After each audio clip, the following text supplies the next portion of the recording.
What is this foolishness? How many dreams can you shape in a minute, an hour? The kind of clean you like best. Lost 3 of my teeth, too. All right, so you lost. Next time you win. Steamy, hot, hearty, delicious, invigorating.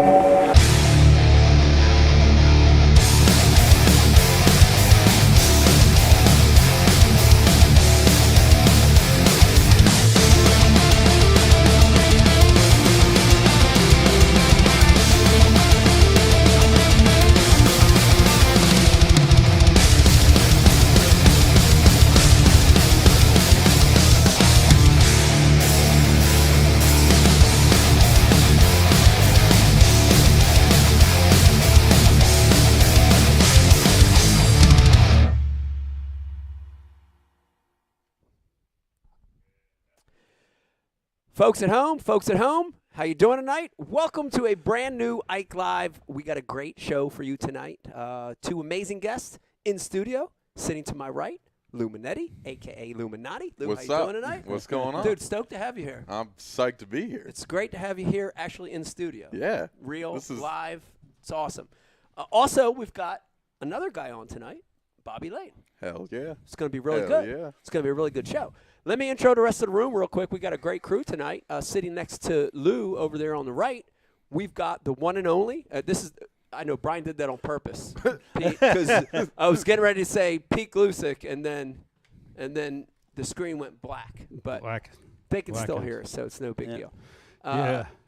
Just keep going. We'll figure this out. I want to introduce Power Bay Paul. Paul, this might be the Paul show tonight if we can't get the camera working. Would you be okay with that? Fall bite. Oh, wait, wait. Right. Say that again. You had a Run good it fall. back. I had a good fall bite, so I got a lot to talk about. Okay. Got Well, some nice ones. this might become the Paul show. By the way, we do have a new camera that we named. Dave, what was it? Because I forgot already. The Paul Cam. This is Paul Cam over here on the left, Bri, so we can zoom in on Paul. Watching that camera. We got the camera back over here to my left, the one and only Dave Brodzik, a.k.a. Fathead, a.k.a. Worf, a.k.a. Stormtrooper. You got a lot of AKAs, more than anybody. Yeah, too many. That's awesome. Dave. Means I have zero talent. No, that's not true. In fact. The talented don't have Means 3 you have nicknames. a split personality, Dave. Yeah. Well, in fact, I'm not even waiting. Everybody's got a shot here in front of them. I'm not even waiting. Let's do it, baby. Even Paul has a shot. He doesn't drink. Let's do it, baby. Dave, special day today. Yep. Today happens to be your birthday. Thank you. So we want to say from everybody here in studio and everybody watching, we want to say happy birthday, Dave. We love you. Appreciate it. Cheers. Thank you very much. Happy Cheers. birthday, Cheers. Dave. Dave. Thank you. Happy birthday. To the old guy. Birthday. Pete, what did you have? Oh, yeah, that's warp. A spiked heritages. Woo. Captain Morgan and coffee?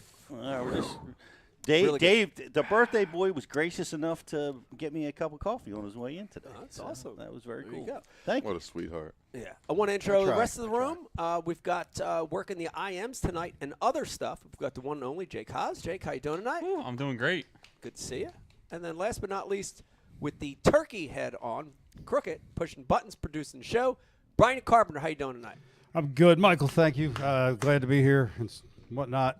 Yeah, I had a big day with Lou. Yeah. We're excited. You got to hear. I want to hear a little more about that. Yes, Looked like I saw some video. It looked fun. it was indeed. Typical South Jersey, right? You catch 4 or 5 fish. It's a good day. Yeah, you pretend you're having a great time, and Yeah. it's Right. amazing. Yeah. You put it Right. out on social media, like everything's great. Yeah. We Life's had a good time. Yeah. We The did. fishing was okay. Right. We had a good time. Though. Yeah. Bass fishing in New Jersey is like every selfie the day before your divorce. You know what I mean? You put on that fake face, and everyone yeah. thinks you're having Yeah. this great time when the world is collapsing on you. Oh, man.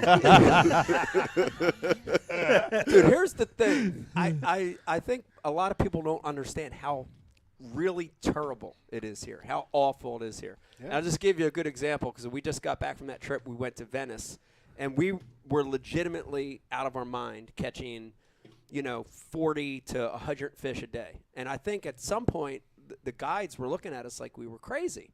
Like, what's wrong with you guys? But, honestly, where can you have a 100 fish day in New Jersey? It's impossible. So it's tough. Yeah. Here. It's very Did you tough. guys go bass fishing while you were down We there? did one bass day. How'd that go? It went really good. Yeah? We Big went really ones?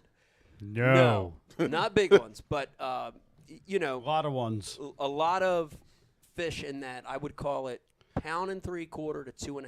A lot Fun. like that. Yeah. Fun. An occasional 3, an occasional 3.5, and 4s do show up. Now we didn't catch a 4 that day, but 4s do show up. You know, Did you revisit? we didn't revisit the it area? because it's not there anymore. Oh no. It's wide open. Couple The air- storms Oh went through yeah. there, man. Oh yeah. Wow. Like it's just gone. It's gone. You gotta think since 2003. And if somebody's watching, if you're a storm chaser and you have storm facts, we'd love to know this. Send this in to Jake. Katrina. How many storms? Yeah, let's count them. How Yeah. many storms went Let's through count 'em. Yeah. Louisiana? Oh, for fuck's sake. To make a long story short, if there were 3, 4, 5, 10, whatever there was, it's gone, Pete. Yep. It's That's open water. crazy. And Yeah. and what they've all said collectively, every guide we fish with, is they're losing every storm that comes in. They're losing landmass. They're just losing land, Oh, right? wow. It's just Yep. water, saltwater intrusion coming. Yeah. Now you still have that flow, it's still, Mississippi's deadly low right now, dude. Global Yeah, warming. true. and that's what made that fishing so good. Fish in a barrel, Yeah. Yeah. Low and clear, you're in, It's what So you want. guys went red fishing and bass fishing. What else? We did. Yeah, sp- we speckled can tell the trout. story, Pete. We did speckled Try trout. to narrate it Yeah, in a no. chronological order. We did speckled trout. We did largemouth bass, and we did 2 redfish days. Yes. Now we had an offshore day planned, but it blew 10 to 20, 15 to 30 every day, so that got wiped out. But Yeah.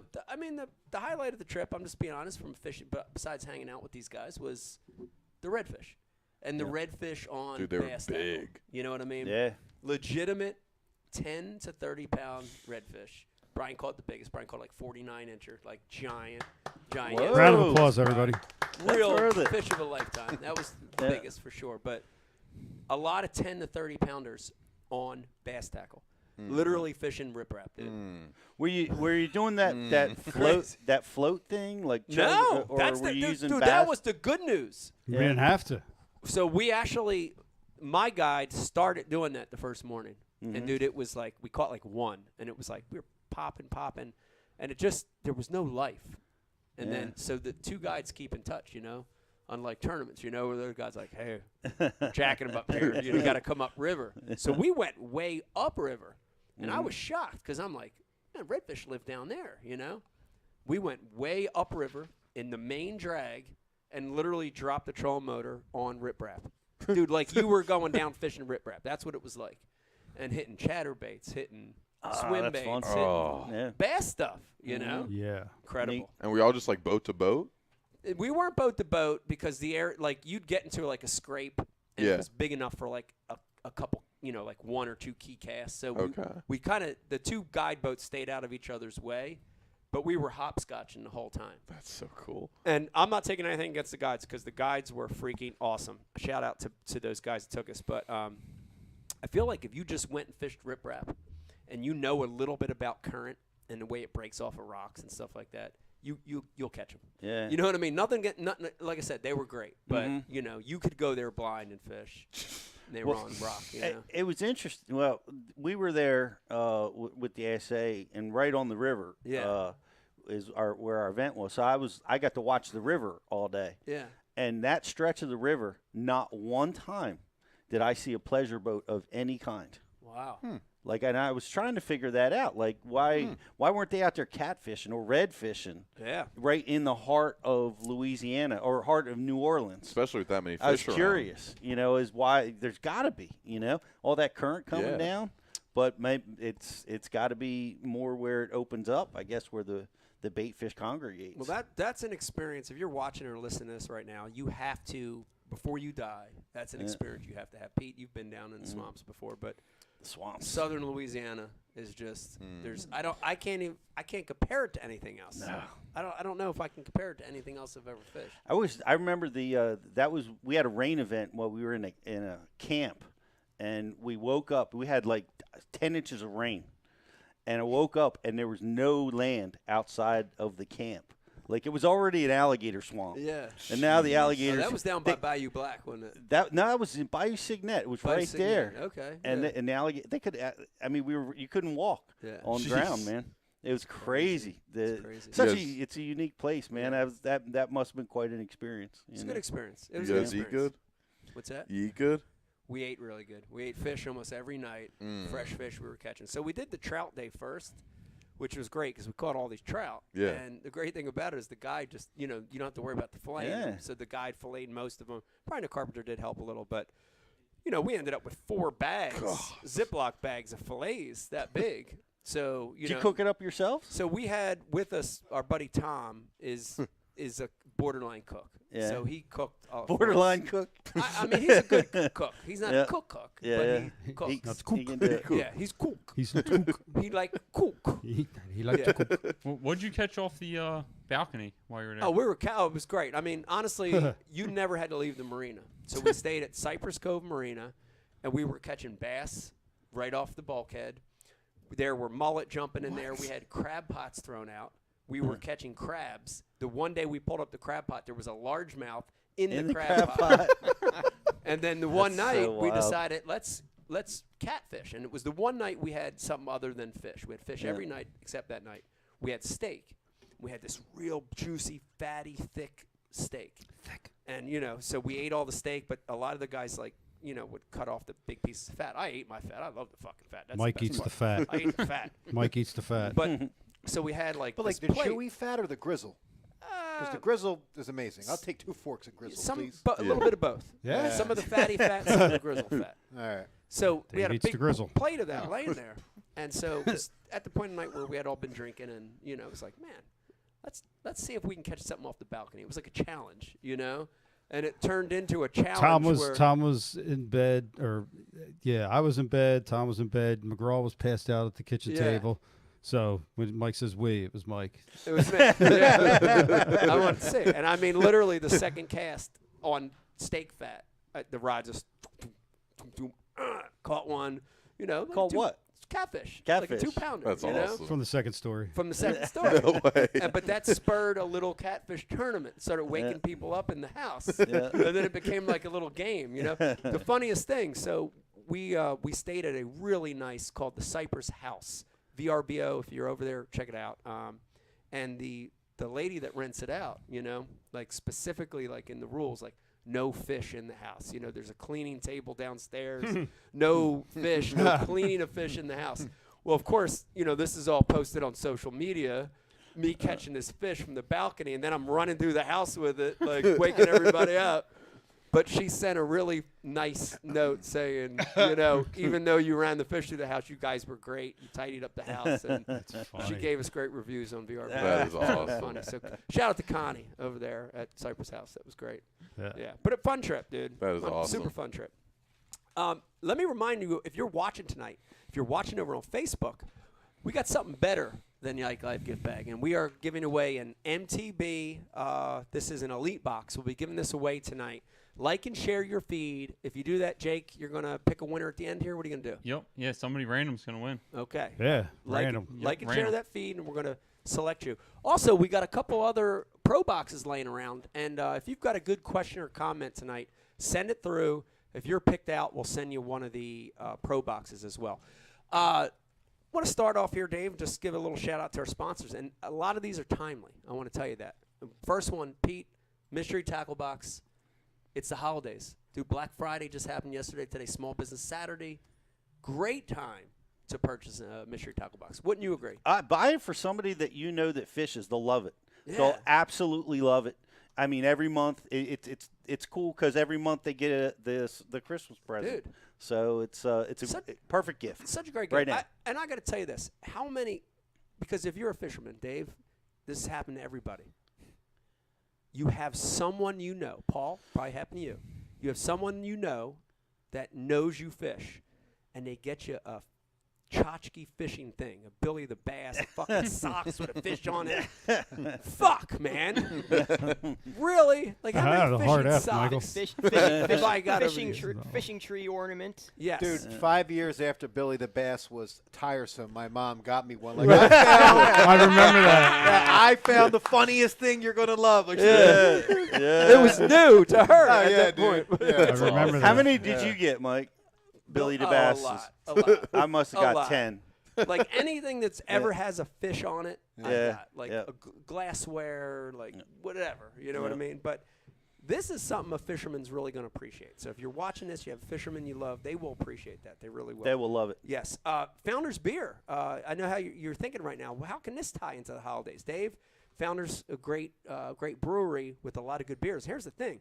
Dude, I'm telling you, as a beer lover, beer makes a great gift.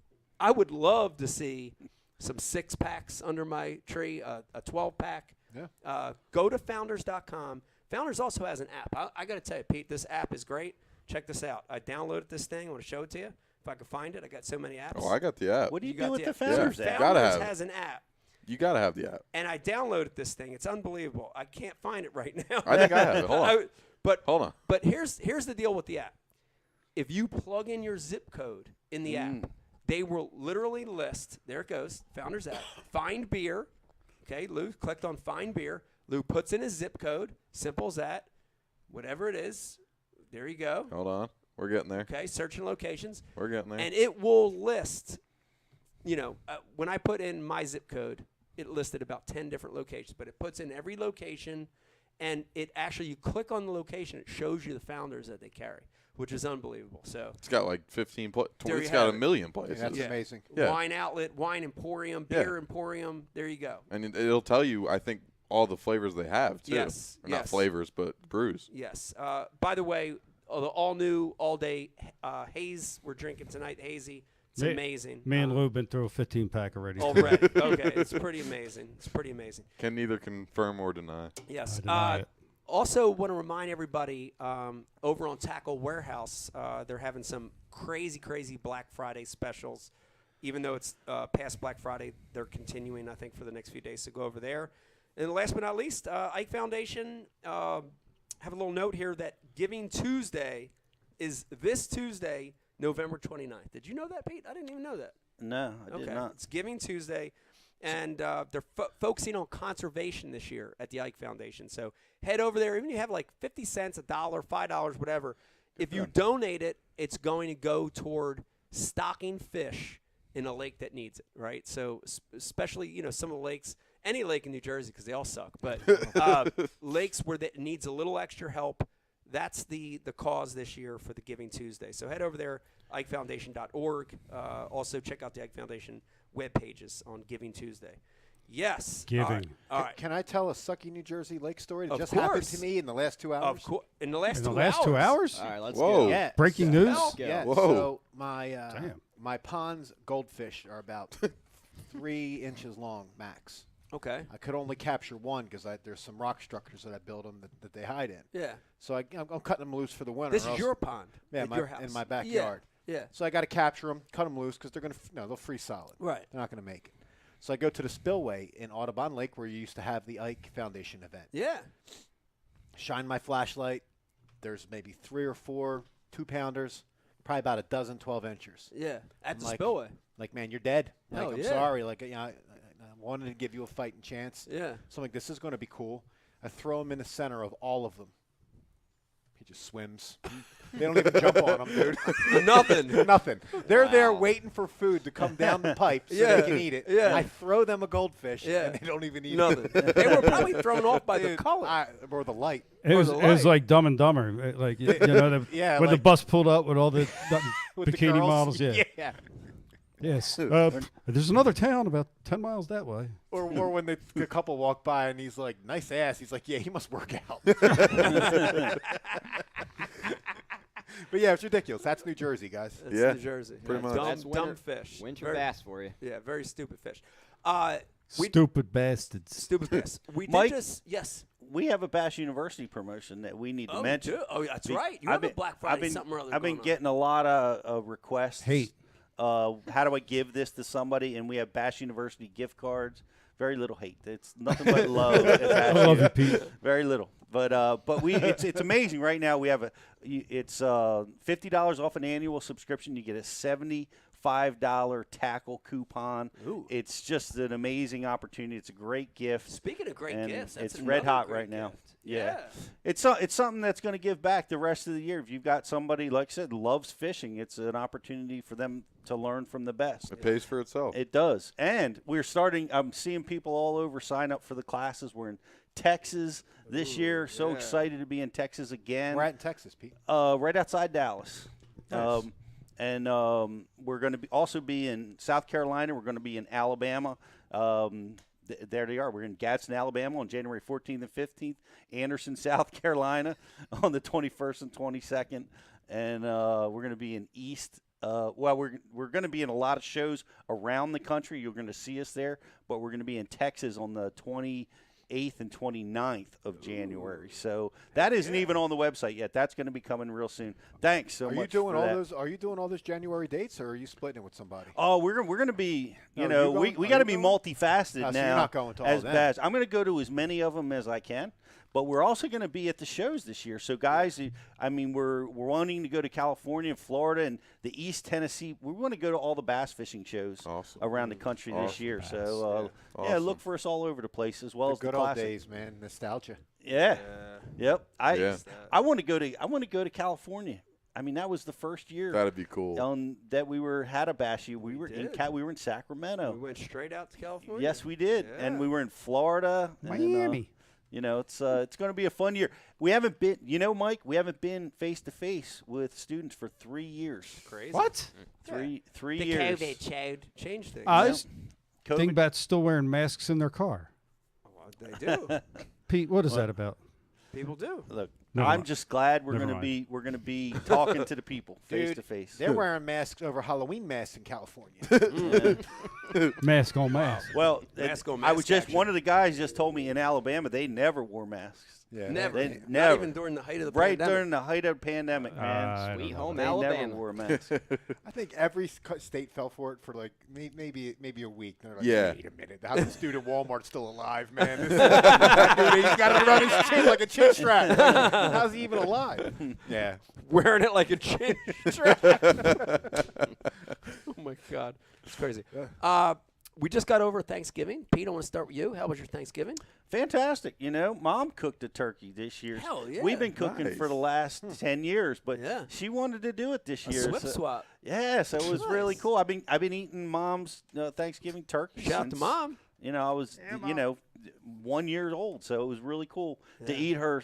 All the custom stuff that she makes, her stuffing and stuff. Like what? Example. What does she do that's different than Shelly? Her stuffing is just phenomenal. Yeah. How Like, and I name don't- the ways it's better. It's than got Shelley's. kibasi in it. I make the stuffing, by the way. Okay. I'm the chef. I'm the cook at our house. But the mom has, I don't know, the way she spices it with celery and Yeah. the bread that she's. I don't know. I don't know what she does, Yeah. but it's amazing. I got to get the recipe because I want to keep it going. Celery's overlooked, man. Celery's way It really- over. Yeah. Key ingredient. Yeah. And that and stuffing. Yeah. Mom's not big on ingredients. Like she does not overkill with spices and different complexities. She's very simple and cooks it in the bird like where it's That's the best one. like you're not supposed to do it right. That's possibly a health scenario, Maybe right? in California. She's been doing it forever, and we've been eating it that way forever. And it's that was my favorite part of Thanksgiving was her stuff. Yeah. Nice. Very, very cool. Lou, how was your Thanksgiving? Good.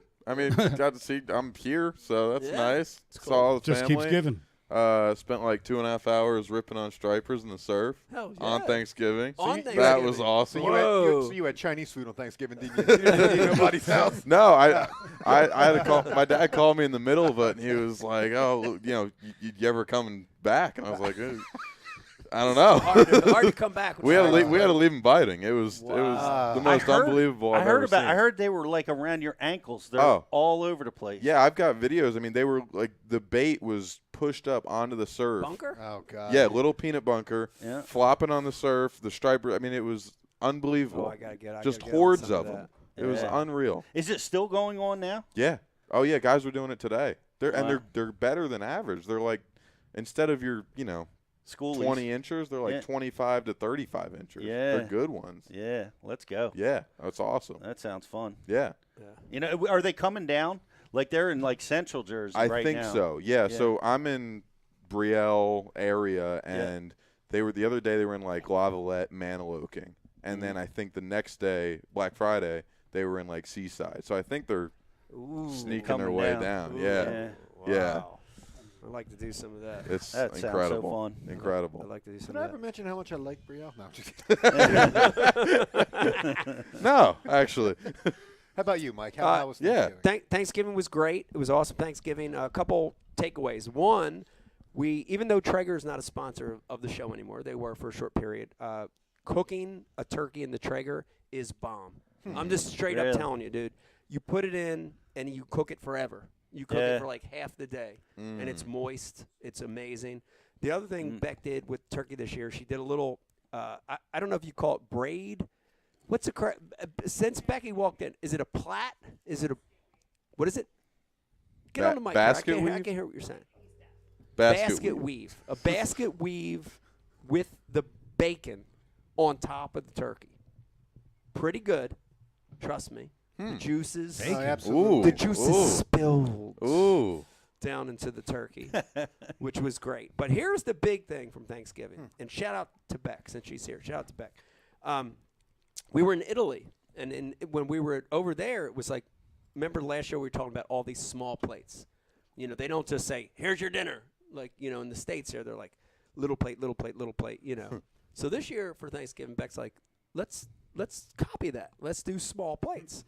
And that's what we did. So instead of the normal Thanksgiving where it's all comes out at once and you feast, it was little plates that were served throughout the course of the dinner, which was super cool. That's awesome. And here's the amazing thing. Shout out to Beck. Every plate was on a different plate. Literally. Like the coolest plates I've ever seen in my life. Like, shit, I don't even know we have in the house. How many Where are you plates? getting these plates at? I So don't it was one of those things where I guess we got a lot of plates when we got married, and I've never really had the opportunity to use them. And so I took this opportunity because we also got a new dishwasher because ours died, and it has this It cool died. feature where you can just set the time. So I can set it for like 15-minute clean or whatever. So I was like, might as well use my dishwasher and the plates that we've never used from when we got married, and I'll probably never do it again this way because Yeah, it was a everyone good got to relax So one and between the done. courses. But I cooked every gonna say, course yeah, as that's a lot of everyone work. sat and Yeah. relaxed. Yeah. You didn't Yeah, relax, but wow. everybody else relaxed. Yeah. I didn't think that through. I Yeah. feel like you need My wife's birthday is, right around Thanksgiving. It's the 22nd, and so we used to have a tradition since I was this big, where all my family would get together for Thanksgiving. It used to be at my mom's house and my brother's, and then went to my house. And for 10 or 15 or I don't know how many years, Thanksgiving was at my house, and my wife was cooking for about 20 of my family or so on her birthday. On her birthday. Happy birthday. That came to an end like 3 years ago. It's a good end, probably. The whole tradition just. Yeah. Yeah. But nah. But it was a good all good. Thanksgiving. It was a different Thanksgiving. I liked it a lot. It was awesome. Dave? Good That's Thanksgiving. great. Yeah, Mel did a great job. I hung the Christmas decorations during the day. With care. Okay. Nice. It was With so care. nice Yeah. out. You know, and It was nice. It was Yeah. nice out. Yeah. And her mom lives in Florida now, but her mom's stuffing was by far the best because she would use sausage and celery in the bird, and it was the game changer. Yeah. You know, and it's like you judge. All you have to have is a couple times, and you judge every future stuffing Yeah. off of that one thing that you'll never get again. You know, Yeah. but I put sausage in my stuffing. And Yeah. if somebody gave me stuffing without sausage, I would probably stick my nose up at It's them tough. and be like, no, I it can't. was so so long ago. I forgot, but I'll never forget that it was. I said that it'll never be better. You know. But Yeah. Sausage is good. I like Sausage. sausage. I feel like you need to have high reading comprehension to do Thanksgiving the way you guys did it. High reading comprehension? Yeah, like you have to be able to read a book and know what you read first time you read it. To be able to sit there and just have one thing on one plate. Like, you would have What just lost me at the coleslaw. Man. I'd have been like, oh my god. Pretty damn good. It's not for everybody. It's not for everybody. Yeah, no. Paul, how was your Thanksgiving? It was good. It was short but sweet. Had with my parents and my grandpa. My grandpa stopped by, and my dad was in and out of hospital all year last year, so he didn't really have much going on. And fortunately, this year he's doing better, and he was able to have Nice. Thanksgiving with the family. That's awesome. And that gave me a couple hours to go fishing in the evening. Hell So yeah. There you go. awesome. Cool. Well, we There you need a go. fishing report then from Thanksgiving. How was it? It was a nice day. It was a nice day, but yeah, I didn't get any bites. Okay. Nah, just my usual spillway fishing, but I'll talk about the good days a little later. I had a pretty good run. I saw some earlier of the in month. photos, Paul. It looked pretty good. Earlier in the month. Yep, Yeah. first 2 weeks. Nice. Okay, Brian DeCarpenter, how was your Thanksgiving? Good. Okay. So like I said, smaller than normal, Yeah. and Small's good though sometimes. yeah, this, that, and the third. All right. I like it. Jake, good Thanksgiving. Great. It was great. Yeah. Yep. Yeah. So, What else you want to talk about? Show's been on for an hour. I know. I'm just talking. Poor Jake. I bet it sounded a lot like everybody else's story. I know. Well, I did want to mention something. With Black Friday going on, I do have some AFCO stuff that I wanted to pimp real quick. Now? We've got a fall launch of the new Ike-approved AFCO gear. We've got chinos. We've got this Henley. We've got a nice hybrid jacket out right now, and this is stuff that we designed to hopefully. Oh, sorry about this. This is stuff that we designed to be able to fish with, but then also like wear out, right? It's not like, doesn't look like old man saltwater fishing stuff. So check that out over on AFCO.com. Also have Black Friday sale going on MikeIconelli.com. So I want to say that. One more thing about the trip that we took that I want to say, and this is a tie-in. I feel like there's a lot of things, but go ahead. There's a lot of things, but this is a tie-in. Okay. Is we got to see the World War II Museum in New Orleans, that was my first time there. Yeah. And I have to say it was pretty incredible. It's pretty incredible. It was a cool experience. Yeah, you know? it was Tom's idea, Yeah. which I thought was. I actually was like, didn't know if that was really the right time for it. But then we got in there, I was like, man, this is It was fucking cool. super cool. And then Tom raced everybody to the finish line and just Right. ran through the thing in He about ran through the 45 thing. minutes. Yeah, but it was a cool experience. So Yeah, you know, nice. every show we give a shout out to our military, and it was like, and again, this show, thank you guys. But it was a nice, cool tie-in that Yeah, to you could see spend that. a lot of time there, like each individual Oh spot. yeah. Why is it in New Orleans? I don't know why. But the U-boats were made in New Orleans. I don't know. The U-boats that made a lot of the beach landings at like Normandy and stuff were made right there on The New Higgins Orleans. boats. Higgins boats. Yeah, the Right. Higgins boats. Higgins Yeah, boats. I'm German. sorry. U-boats were the Germans. I'm sorry. The Higgins boats. Yeah. Excuse me. Okay. Wrong You're talking side. about those beach boats with the big Yes. door that flap Yes. down? So they were Landing made- craft. Yeah. I don't know if that's Yeah. the tie-in or not, but That makes sense. Landing craft. Yeah. yeah. Yeah, because there's one in the foyer when you walk into Right the in the museum. foyer. Oh, that's Yeah. incredible. Yeah. Higgins. That's got to be Higgins boats, amazing. Yeah. Yeah. It was cool. Yeah. And it had the what was the decoder thing they had there, which I thought was super. The Begins with an E. The decoder. They had an E. actual. Yeah, give me a second. Beck, you know. Beck. I don't know. The decoder. Euphoria. It The was called spice. something machine, but give me a second to think Yeah, of it. that. Beck. Microphone. Yeah, that was there. That was just cool. It had a lot of cool memorabilia. It was awesome. Did But- you Well, guys it was get called it was called Bert- the Enigma machine. Enigma. Yeah, there you That's go. Exactly. Yeah. I Yeah. told you E. Exactly. Did you guys get in on Bourbon Street? Did you do any time there? Have We did. We did Get some Bourbon music Street. in? Nah. We did. We did That's Bourbon cool. Street, but we did it. No, we we didn't. did it different. We didn't do like the main drag like. We did the drinking. French Quarter. We did the French Quarter. We Quarter. did the off the street little jazz bars, which I thought was really cool. Like Way cool. I'm not a Hungover. jazz guy, Sweet. but it was a nice Yes, you mix are. up to hear why after that night. I mean, there were some talented. That sounds musicians, You know? awesome. Yeah, it was cool. Just hanging out, drinking a cocktail, listening to some jazz. It was good. Yeah, man. Bourbon Street just smells like throw up. and It- urine? well, It smells like does. it smells like Maui on South Street back in the day. Yeah. It always does. I always felt like it was just the high humidity, Maui. which traps all that in there. Yeah. Like it just doesn't let it. And the vampires. The bathroom vampire, smelled like yeah. the bottom of a medical waste facility trash can. Dude. That was just horrible. And Yeah, it's pretty bad, but it was a good experience. Brian, you want to say anything else about that trip? It was good. Or forever hold my peace. Okay, We'll get back to it later. okay, there you have it. Bobby Lane, everybody. We do have Bobby Lane on in a little Yeah, bit. let's get Bobby Lane, and then after Bobby, we'll go deep with Lou. Oh Okay, God. let's do that. Well, we want to take a break before we get to Yes. Bobby, and then we'll go deep with Yes, Lou. we're gonna come right All right. back with Bobby. That's what we'll do. Sweet. All right, listen to me. Saturday, brand new Ike Live. Great show tonight. Hang in there. When we come back, Bobby Lane and more Ike Live. Yo, Bobby. You know, right now where we're standing, we're in Camden, New Jersey. Yeah. Philadelphia is right there. This is the concrete jungle. And, you know, a lot of those kids, as they grow up, they don't fish. It's interesting because they're surrounded by water. You know, the Delaware River, the Schuylkill, ponds, city park lakes, but they don't have the influence to cast, to fish, to have a rod and reel. And that became our focus, you know, is to target kids in what we call non-traditional areas, you know, urban areas, city centers, where the population's high, and let these kids have the experience. You know, it's amazing. I mean, some of the experiences we've had, whether it's Central Park in New York City, here in Camden, other parts of the country, even just casting. Yeah. It's unbelievable to see it, isn't it? Yes. It's unbelievable. Yes. And you know, you see these kids have this experience they've never had, and they light up, you know? The big thing, I think, for the Ike Foundation is we're not saying we want all these kids to become professional anglers. No. It'd be great if some of them did, but we want them to have that fishing experience because it ties them to so many other positive things. The outdoors, nature, conservation. Ecology, you know, all these amazing things in life that maybe they wouldn't have been exposed to any other way.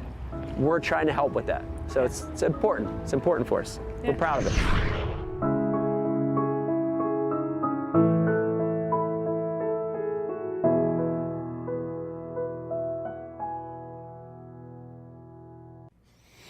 Four 4.5-inch drop shot worm, Bama bug. Finesse jig, PB&J, give me something hard. Hey, KVD here. Now, I didn't always know this much about fishing. 4-aught EWG worm hook. In fact, there was a time when I couldn't tell the difference between a jerkbait and a stickbait.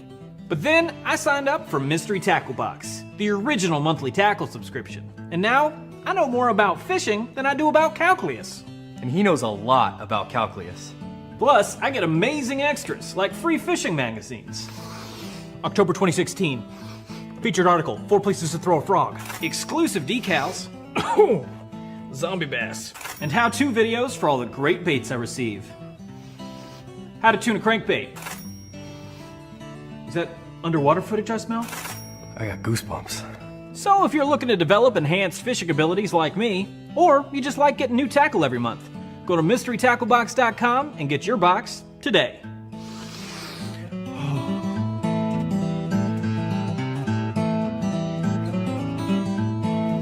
Ooh, live minnows. Is it lunchtime already? Nature's candy. Oh.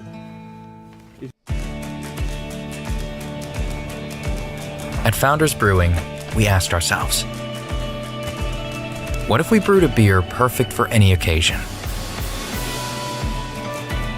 A beer that makes a weekday feel more like the weekend, and the weekend feel more like an adventure. What if we brewed a beer that brought us together and allowed us to be ourselves? A beer that is just as much of a companion as it is a reward at the end of the journey. What if we explored the unknown together and found a new way? What if we celebrated taste and flavor and life's simple pleasures? And what if we brewed a beer that could go where you go without slowing you down? What if? Founders All Day IPA. Low ABV and full flavor that goes where you go. Chase your what if. All right, Brian, Torquedo today. We've got the Ike Live Tiny Boat out. I want to tell you, this is not just for electric-only reservoirs. It's for other things as well. Today is a great example. Where are we? What are we going to take this thing through today? The Upper Susquehanna. Upper Susquehanna River. That's right. Current, rock, Lots nasty bottom, Yep. and we're going to use Torquedo. Everybody else running jet drives.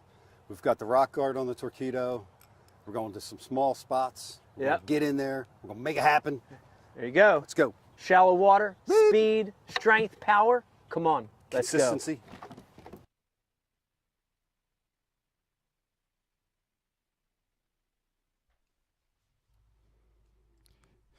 And we're live.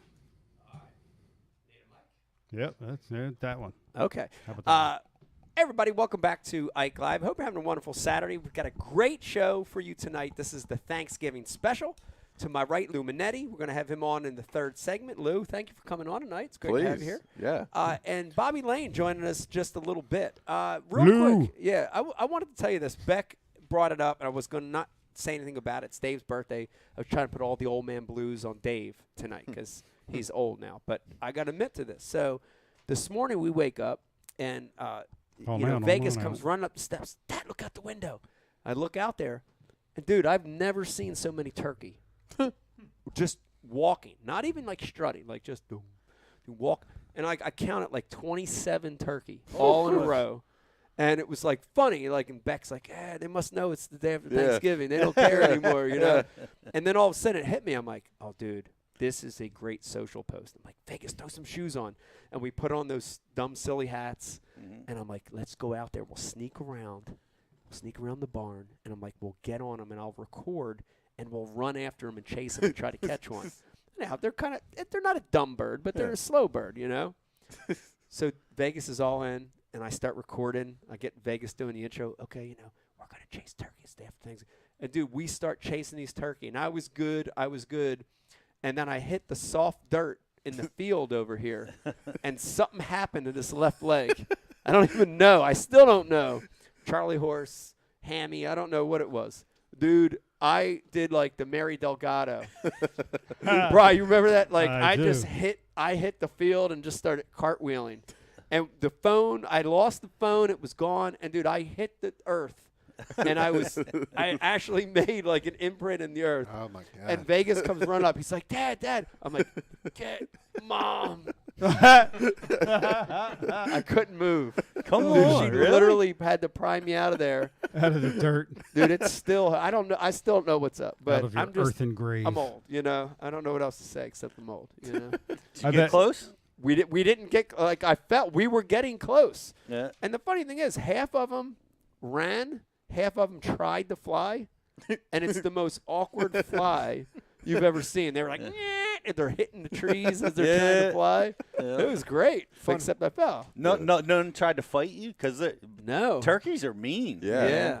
No, they all ran. Fun fact about turkey, it was either Ben Franklin or Walt Whitman did not want the eagle. Ben Franklin. It was Ben Franklin. He wanted a turkey. He said the eagle's a scavenger and the turkey's a fighter. Yep. Wow. That's right. How about that? The turkey. Huh. Called the eagle a scavenger? Yeah. Called him a That scavenger. would change the dynamic. Yeah, imagine the national bird. Turkey. Being a turkey. Huh. No, I'm happier with an eagle. Yeah, I would agree. They would have been shooting them Johns on the Potomac straight off of the telephone poles. Shooting eagles. Because think about what would Thanksgiving be? It would, by now with the wusses we have, we wouldn't be allowed to eat the national bird. No. What would we be eating? We'd be dining on bald eagle. Oh, yeah. Yeah. Spotted owl. They'd be knocking over the eagle statues and all this. Spotted owls and bald eagle. Terrible. Bobby Lane. Yeah, knocking over Bobby Lane statues. Bobby. Let me remind you real quick, we do have a like and share contest going on over on Facebook. And Jake, what do you got to do to enter? Just like and share the post if you're watching on Facebook. Share. That's it. Like and share the post. If you do that, you're entered a chance to win this. It's going to be a brand new Elite box. Also, if you got a good question or comment, send it through because we're giving away some Pro boxes tonight as well. Pro box. Yeah. All right. So this is the Thanksgiving special, Brian. This is an important show. And I could not think of a better guest to have on to give thanks with than Bobby Lane. Bobby Lane. Let me also say this before we get him on. Yes. I think he's got to be up there in our list of numbers of how many times we've had him on. He's got to be up there. He's got to be. Yeah, I agree. Like 3, 4. He's got to be in that number. Yep. So that's pretty awesome. Because we don't double, dip and wear guests out like some people. Well, normally we have a guest on and we make fun of them, and they never want to come back on. So and that's happened a lot. So he's the Geraldo Rivera of Like Live. I don't know if I'd call him that, but very excited to have him on our Thanksgiving special. Bobby Lane on Ike Live tonight, guys. Yes. Big fish, Bobby Lane. Yo. Yo. What's up? How you doing?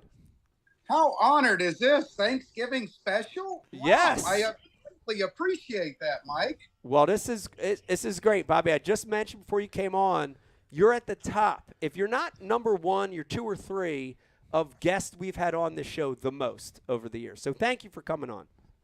Dude, I love being on this show, man. I love being on all shows, but you guys, you always get me on late at night. So, you get the best of me. So it's kind of, it's cool. And it's glad to be number one. I mean, really, it's super cool. Thanksgiving and the show, I'm honored to be on this thing. Well, that's awesome. We've had a busy week, but it's nice to be on. All right. Now, I was going to ask you, my first question I had in my notes was, how was your Thanksgiving? Tell me about Thanksgiving. But then Brian the Carpenter said something about shucking oysters. Now, that's something that doesn't sound like it goes with Thanksgiving. You have to explain this. We're still having Thanksgiving from Thursday. This is the Lanes celebrate for 5 days. So I'll walk you back through the Thanksgiving party here. Yes. All right, everybody. Woo! Woo! Yo, Lanes! All right, we're still celebrating it. I love it. Yeah, oysters, the whole 9 yards. My son had a football game last night over in Fort Pierce, and unfortunately, they lost the game, so they're out for the season. And I hate it for the seniors, but the Bobby Lane Cup is next Saturday, and they would have had to play Friday if they would have won. So although it's really sad that they lost, we get them all for the Bobby Lane Cup, and we're really excited to have them there for that. And I know you've been to that, Mike, and I owe you one still for that, dude. Trust me, I owe you one for that, and it is coming. I don't know when, but I know I owe you one for that. It was awesome to have you there that year, and we got a full plate this year. We're really excited about it next Saturday. Well, that's awesome. I'm going to tell you this. I'll put you on the spot and say this to you. Not many pros take the time to give back. And I'm telling you the truth. And it's actually a shame, Pete, that, we've got a body of anglers that not enough of them give back like that. And, Bob, you do it. You've been doing it for years. I was out there at that event. One of the best kids events I've ever been to in my life. Excitement, energy, young kids out there competing. It's awesome, and that's what we need to grow the sport. So hats off, Bobby. Yeah. That's a great event. It's a great event. It's awesome. Yeah. Real quick, if there's people watching, is there still an opportunity to sign up? Is sign up all done, or what's going on with that? No. Yes, you can sign up, but we ask you have to. We've shut the registration down. We have a lot that goes on, just like the pros that do this. You got a lot to prepare for the day of. So. Yeah. We've had to close the registration, but you can fish the event. You can be a part of the Bobby Lane Cup, but you have to come to Camp Mac and sign up the morning of, just because you know what it takes to put one of these on. I mean, we prepared for 6-8 months, and we had some deadlines and this and that. So we have to meet those deadlines to meet scholarship requirements and giveaways and stuff like that. But still, if you come to the event, Camp Mac, Guy Harvey River Resort on December 3rd, Saturday morning, I would get there early. We'll get you signed up, have a boat captain. You can fish the event and still take all the goodie bags and be a part of the event. Awesome. Boy, they are. This party is getting wild in here, Mike. Back there. I like it. All right, Jake, we got a question coming through already. Holy crap. Yo, how many cold pops are being drank in the room behind you? Oh, Bobby, how many cold pops are being drank back there? How many cold pops have been drank, or be it? Let's see. All of them. They're laughing because I closed the door. Let's see. Let's have another look. Now they've gathered around. I'll take another. I'll give you guys here. Situation. All right, Mike asked the question: how many cold pops have been drank today? Oh. Look at the food. They said, look at this. Here's your oysters. Hell, that's a hell of a spread right there. We have chicken, lobster, shrimp, We're in the wrong studio. Yeah. Damn it. Lord. Deer balls. Everybody. Oh my God. Deer balls. Damn it. Deer balls. What? Under a ball. And there's your I mean, we got it. Slice it right off and cook them shit.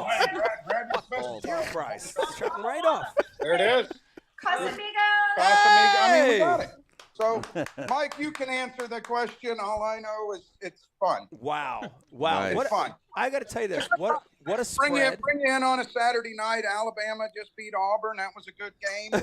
We watched South Carolina beat Clemson. I mean, it's football season, and it's a good time. Weather is 80 degrees outside.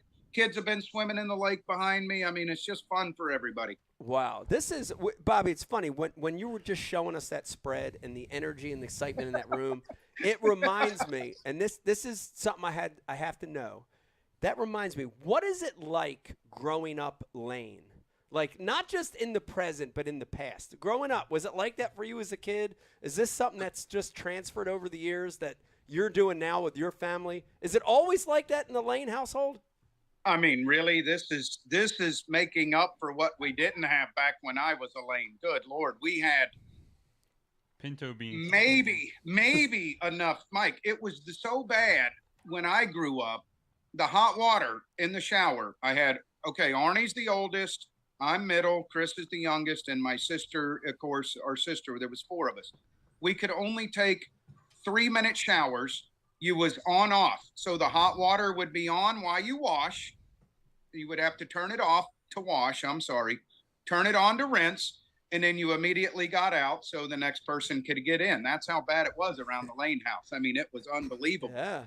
And the food was, if it was there, you could eat it. If it wasn't, oh, well, you got to wait till the next meal. So we're making up for lost times, dude. Let me tell you. I used to fish with my grandfather. It was, Vienna sausages in the boat. It was ravioli, cold hot dogs. I mean, good friends bring over good food. And trust me, I eat more than I possibly should. It's growing up as a Lane is awesome. The Lane family is huge. It's strong.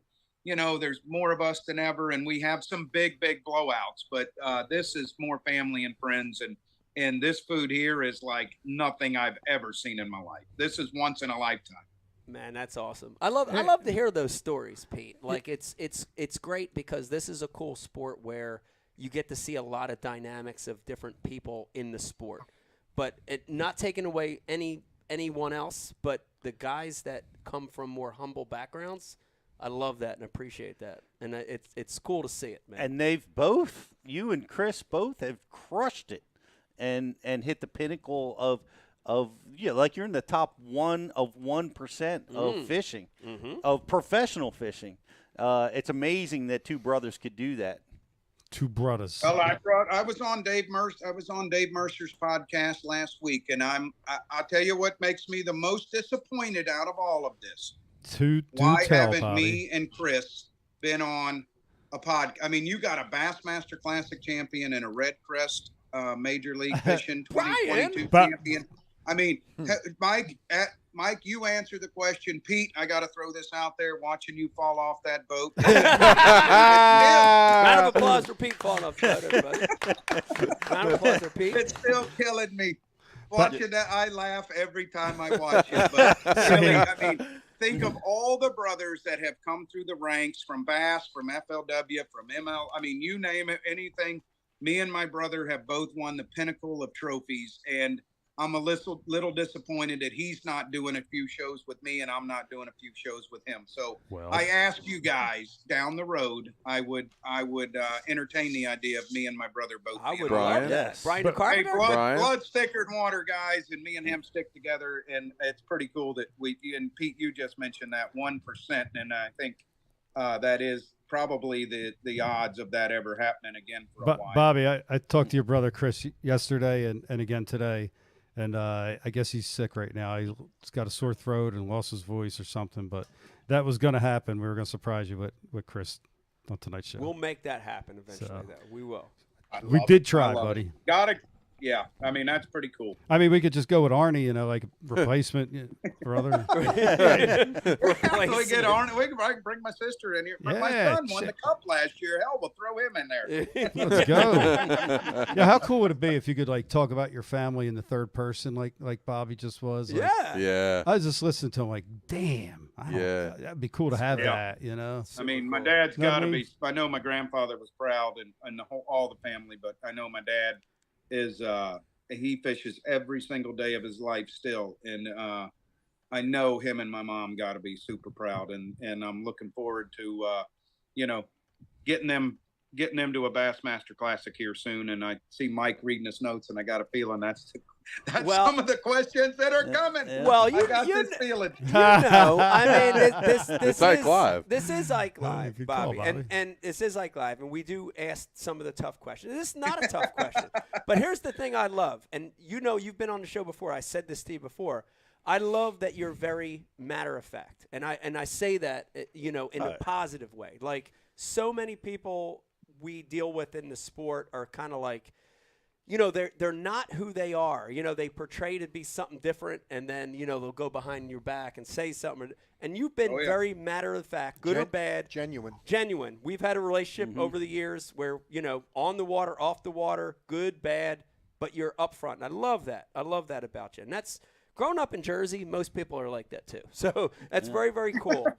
But yeah, I mean, I gotta ask you that question. The decision to go back to try to get back to the elites, it was I have to know. Walk us through it, because I think I know the reason, but I want to hear it from you. Lay it down for our listeners and our viewers.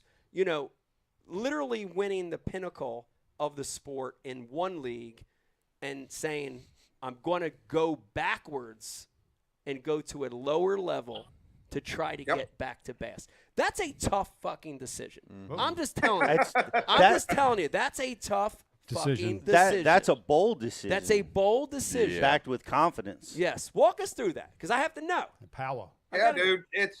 It was a tough decision. It's but all in all, it's not. I mean, we know sponsors are very important in this business, and once I started generating a few phone calls, it became easier to me. And there's not many guys that can say they've won the Red Crest, the Bassmaster Classic, in a world championship. Yeah. As of right now, there is none. Yeah. And I think now, don't get me wrong, the Red Crest was the highlight of my career. Like, it was everything me and my wife and my kids dreamed of, right? Yeah. Like, they set that up. It was the first time it was in Tulsa. It was everything, it meant the world to us. And I mean, of course, the paycheck, the whole 9 yards, it's awesome. But I made that decision because I feel like I left one out there on the table. Okay. I've been with Major League for 11 years. I've been with the elites for 11 years. I was with FLW 3 years prior. And after winning Red Crest, I'm like, okay, what's next? I mean, what can I try to do? And I was driving home from Mille Lacs, Minnesota, and I'm like, God, man, I'm not happy with myself, right? It's like, something's not clicking. And I called my wife and I said, Madeline, I want you to get the kids, and I want you guys to think about this before I get home. Of course, from Minnesota to my house, it's about 2.5 day drive. And I said, I think I want to go back. Yeah. She goes, what do you mean? I said, I think I want to go back and try to win that Bassmaster Classic. Yeah. She goes, do you realize what road you got to go down? I said, I'm ready for any road we got to go down. I said, I don't care.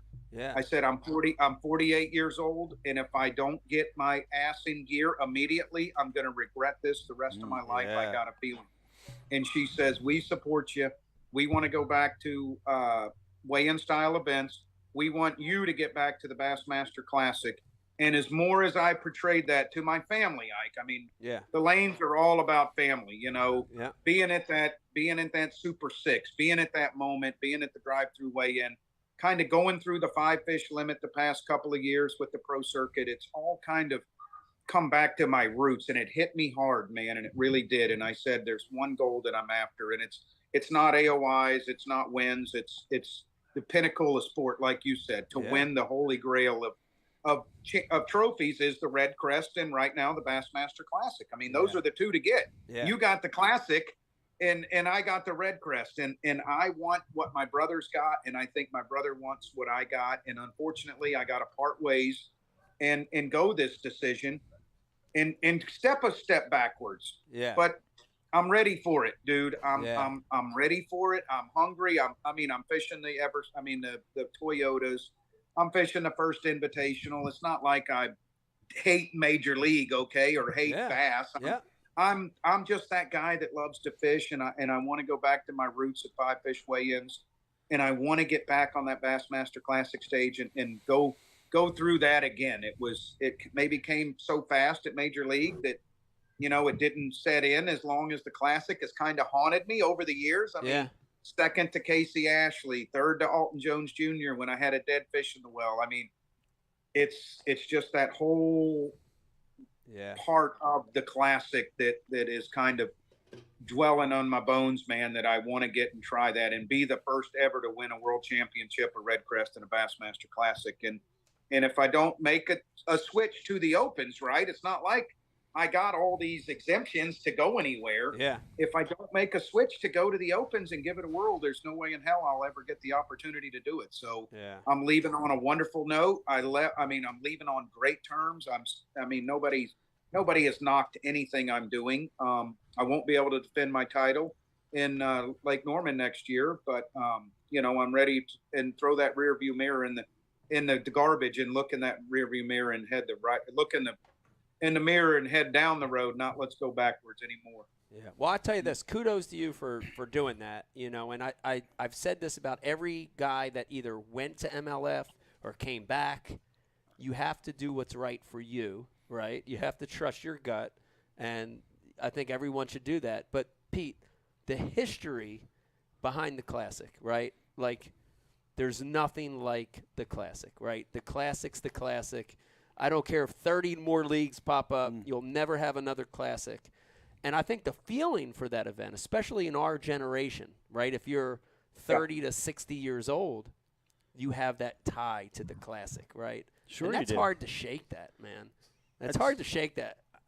It's why we all got started. It's why I got started. In this. It's what I dreamt about when I was 12. And it remains. It is the. And I don't think anybody can argue this. It's the pinnacle of the sport. Yeah. Yes. There's more eyeballs. There's more people watching. There'll be, 20, 30, 40,000 people in the stands watching the weigh-ins. Yeah. I completely appreciate your decision to do this, Bobby. 40,000 in the stands. It's we've had some big 40, 100. 4,000? 20, 30, 40,000 people 20, watching. 40, 100. Here's 4,000. Yeah, 20, 40, 100. So, two questions. I know you already addressed it, but I have to know the truth. This is Ike Live, Bobby. You can't lie. So your brother was not mad at you whatsoever when you made this decision. Chris was not mad. Let me think about. So Chris is on the board, right? The MLFAA board, and made some decisions for Major League recently. And I'm going to say he's not mad. And he's like, Bob's going to do whatever he wants to do. Bob will always do what he wants. He calls me Bob, not Bobby or Robert. Any of the other stuff. He calls me Bob. And he said to me, you haven't made your decision yet, have you? And I told him, yes, my decision is made.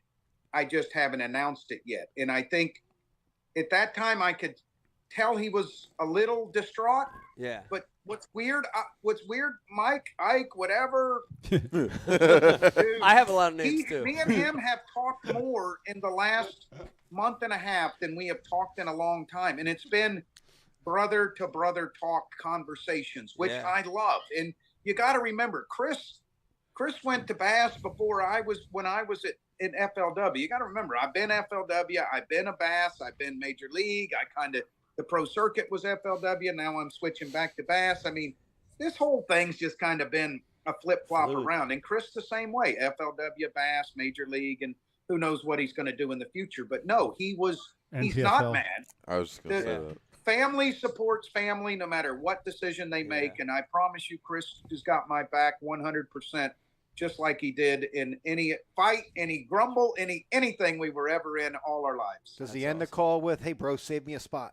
Yeah, exactly. Yeah, he's got a Classic exemption, right? He can does. earn that thing if he needs to. A point. So you never know. We might see him again. I'd say it's weird. This whole fishing industry, both sides, the whole thing. It's kind of weird the way everything is shaped up for a while. I'm glad to be a part of it. I love my position in this thing, and if I can leave it better than where I started, then I feel like that's what I was here for, and give kids a chance to pursue what me and Mike have done and win one of these giant trophies and be on the pinnacle of bass fishing. I mean, that's what it's all about. You got to like how the open schedule starts, though, right? It fits right into a lot of the FLW stuff you did.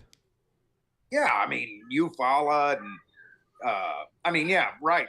We're going to St. Lawrence and Eufaula and Wheeler. I mean, and then we're hitting them at good times. I mean, I really honestly believe I should be able to put a flipping stick in my hand. And I don't think I weighed a fish in flipping this year at all. Like, I missed that part of my job is flipping. I told you. Like, dude, I'm serious. Like, me and spider wire and flipping sticks and left-handed reels go hand in hand. I've had my best seasons when they're flipping lakes, and I haven't had that in a while, man. And it's really kind of burned me. And I got kind of burned out. I'm not gonna deny that. But I mean, I want to get back to flipping, and I agree, dude. Some of these South Lakes, some of the regions we're going the times a year, they're made. They're not all docks and rocks and offshore spots, man. They're made bushes, hyacinths, grass, big bass live shallow year round. I got a question. I'm really looking forward to that again. Yeah, Brian, what do you got? What year was Major League Fishing formed?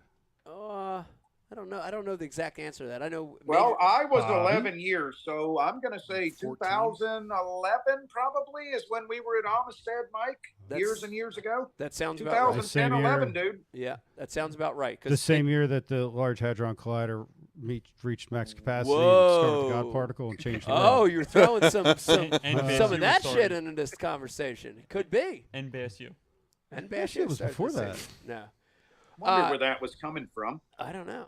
Yeah. It's been a long lot time. of evil was unleashed on the world at that time. It's true. But here's the thing. You got to remember. Coincidence? I don't know. Major League Fishing, the way it started, is not the way it is now. Right. You know, like if that's the truth. I mean, if we could go back in time. Right. The evil empire didn't take over right away. Hey, I wouldn't have changed what I did when they asked me to sign up for that first cup event.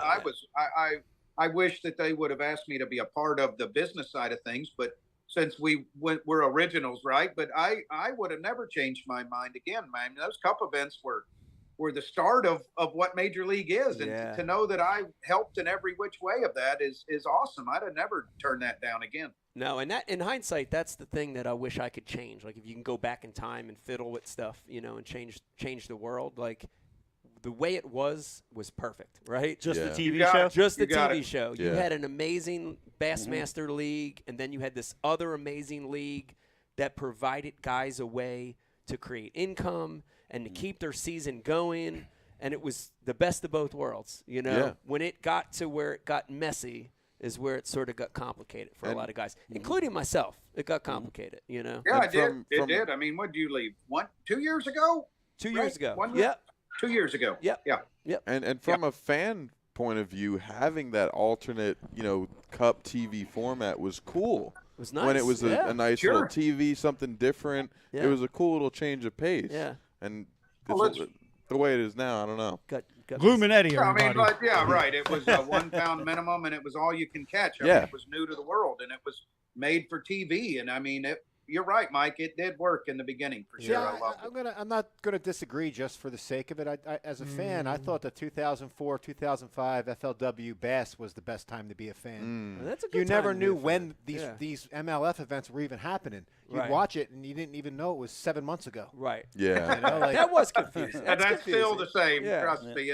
People ask me, "Hey, I saw you," and I'm like, "No, you didn't." "Yeah, I did, dude." I'm like, "Yeah, well, whatever." that was last spring. That's you a saw different me. Yeah. The ghost Yeah, of Bobby that was- Lane. And Bobby, I said when it first came out, like when my mom was a little girl, she told me how they used to get the news for World War II. They would have to go to a movie theater, and the news they saw was from a year before that. Like it was put together and cut by the Department of Defense, That's and like then they MLF. learned about the war. There was no news. Yeah. That's how it was for like watching MLF when it first came out. I mean, it was ridiculous. There's a World War II tie-in. Like, wait a minute. Carrier pigeons. It's February. Why is Mike wearing shorts, Yeah. dude? Like, when did this happen? Interesting. This ridiculous. just in. Yeah, I wonder. I mean, is that point then that the live, the innovation of the live coverage has been a pretty hard obstacle for MLF to deal with? It has You think it's- in their cup model or in Yeah. their team format Yeah. model now Right. because Yeah. of that. You know, it's a made Because for it's TV real cup. time. Yeah, Everything's real time right now. MLF Yeah. inspired Hudley Crockett. He did. They did. Yeah. It'd be a great time to hear from him. All right, Jake. I know we got a million questions coming through for Bobby. Select just a few of the best ones. We got to sift through them. What do you So got? the first one is from Brian's nephew. And he wants to know, oh boy, how are you so good at putting your sponsors into sentences? Oh, yeah, you are good, Bobby. You Yeah. are good at that. Shout Yeah. out to Bobby. Yeah. that was a great Yeah. question, and Champ. I got the answer. I've made, like I mentioned earlier, dude. I've made the switch back and forth, and here we're going back again, and it's because I have great sponsorship to keep me I mean, there is no money in fishing. Mike, you'll agree with me. I know you'll shake your head on this. We don't make a lot of money fishing. I mean, if you win the Red Crest or the Classic, but without them, really, that's what it's all about. Yeah. I mean, we catch fish, but we can't do it. There's not enough payout anymore in the fishing business. So we have to take care of our sponsors every chance we get. So I'm constantly talking about them. I love my sponsors. I'm loyal to them, and I trust in everyone. So it makes it real easy for me to throw them in any sentence that I want to. You already? That's a professional answer. Spider wire. Yeah, Spider Wire was a good throw You in tonight, seamlessly brought that into Yeah. this year's schedule. Nicely done. It was Yes. nicely done. Yes. Nicely done. Well, Brian's- hey, when you believe in the brand, it makes it easier to talk about. I've been flipping spider wire for 18 years now, and Yes. I can't say to this day that I've ever not lost a fish in a tournament on spider wire that's cost me a penny. So, I mean, you got to believe in the braid. You've done such a nice job with that, and I see you've tied yourself to spider wire. Spider wire is tied to you. I mean, if I was Intertwined. spider wire, Intertwined like a braid. Oh. It's like a web. Like a web. It is. Intertwined. Yeah. I would They've never. been wonderful, Spider man. I wire, mean, man. that was my Yeah. you might have been FLW then. My boat was pink wrapped in spider Yes. wire, and it was supposed to be that purple color. And then I went to the black and yellow, that kind of what got my career kick-started. And then now we're the green and the orange, which we won the Red Crest under the Durabraid. And it's and everybody's telling me that green and that orange is kind of catchy, man. They're really starting to soften up to it. At first it was like, whoa, is that you, Bobby? And now it's gotten a lot better. So it's new and it's firing, man. I love it. That's awesome. Jake, what else we got coming through? We need a piece of advice for Lou as he's fishing the Bass Opens as well, all 9 of them. Oh boy. Ooh. From future Opens anglers and current Opens anglers. We need a piece of advice for Lou. Oh, piece of advice. Okay. Bobby? Okay, so if Hold this on. maybe is his first year or not, I'm telling you, I fished the Opens since the beginning of my career also. And one thing I've learned about Opens, it's going to be a little different for me this year than it has been in the past when I kind of was on the elites and fished the Opens for fun, is you never count yourself out in the Opens, dude. You got to keep your confidence up. You got to be versatile, and you got to know day in and day out that any body of water you're faced with, 9 Opens next year, okay? 9 different bodies of water. They are treating us just like it's another pro circuit. So when you do make the Elite Series, you're prepared for 9 events because that's what the Elite Series fishes, right? So you need to know that although the schedule kind of looks sketchy and you look at a lake or two and you're like, God, man, I hope I survive this one or that one. You forget all of that, dude. You look at it and you say, okay, I am fishing all 9 Opens because I believe in myself. I have the confidence in myself, and I'm versatile enough to make the Elite Series. That's why you're fishing all 9 Opens. And if you keep that in mind at the end of the year, I hope to see you in the top 9 of points along with myself somewhere down there, dude. I appreciate it, Bobby. Yeah, good I advice. appreciate it. Thank you. Good He advice. said when you make the Elite Series. I know. Yeah, you hear that? I was confidence. Before you all the kind words, I was going to ask you to wait just one more year, but I'll let you. It's okay. All right, I love it. And then I wanted to, while we were talking, I was checking the Facebook and Instagram account, and we had one come through, Bobby, and this one's from Boyd's Little Birdie. And the question was, have you received any threatening calls from Boyd? Jeez. Oh man, I figured stuff like this was coming. No, Boyd did make the final dagger though when he kicked me off when he said, Bobby, this is the official call, which you can imagine if it's the official call, kind of what led into that call about me not being in the Red Crest at Lake Norman. So other than that, you know what? Boyd actually said, dude, I get it. I wish you the best. And several others over there said the exact same thing. So I don't know if it's me or if it's just the way the fishing is right now, the industry. No bloodshed at all, dude. I'm pretty open about that too. Like, no bloodshed. I'm leaving on wonderful terms, and So who knows? They won't let you fish Who knows? northern? I might win the first invitational on Okeechobee this year and make the red crest. Oh, please, Lord. That would be. Oh, please, baby Jesus, if you're listening to me right now. That would be. I'll go off limits here real soon. I need some spots. That would be something. That's awesome. Well, I do want to say this, and I know we mentioned this before when we had you on, Bobby, but I want to say this again.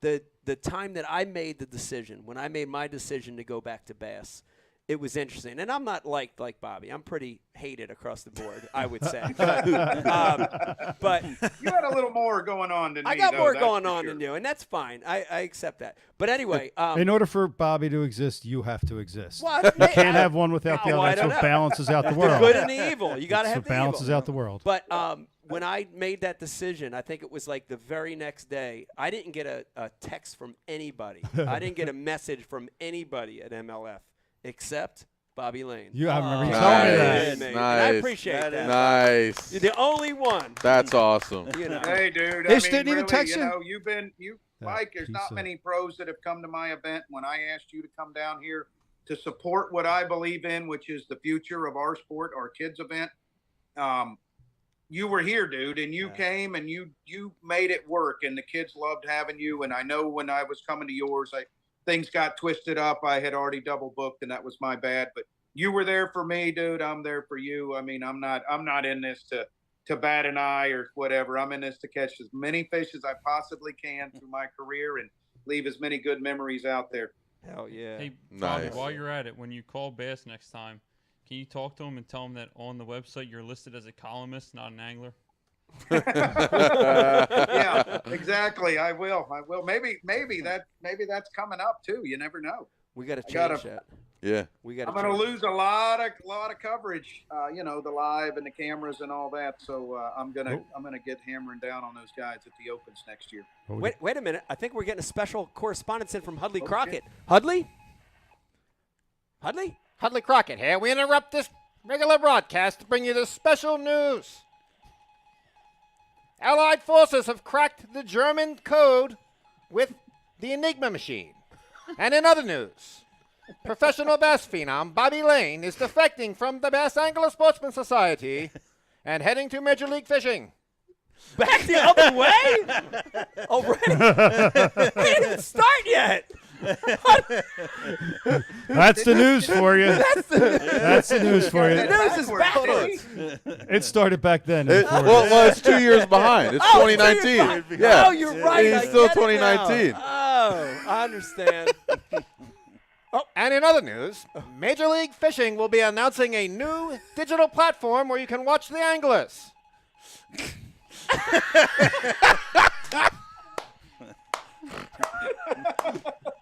Pete's uncomfortable. Pete's sweating. Pete's hot. What the hell does it mean? I've never been heckled during the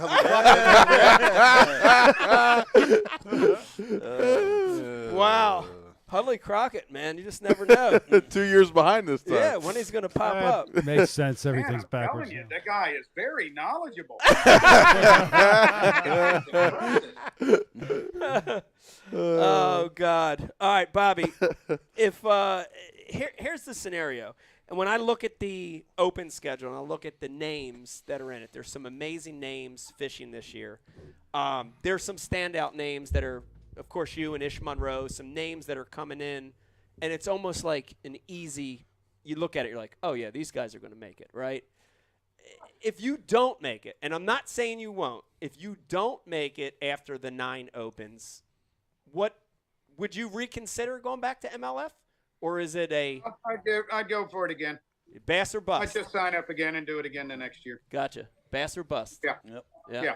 Well, have you fished a tournament with 225 boats in it? lately? I mean, the Major League Fish. What do you guys fishing? 20 boats a day? 40 a day, but 40, yeah. It's been a while. It's been a while since I had a co-angler.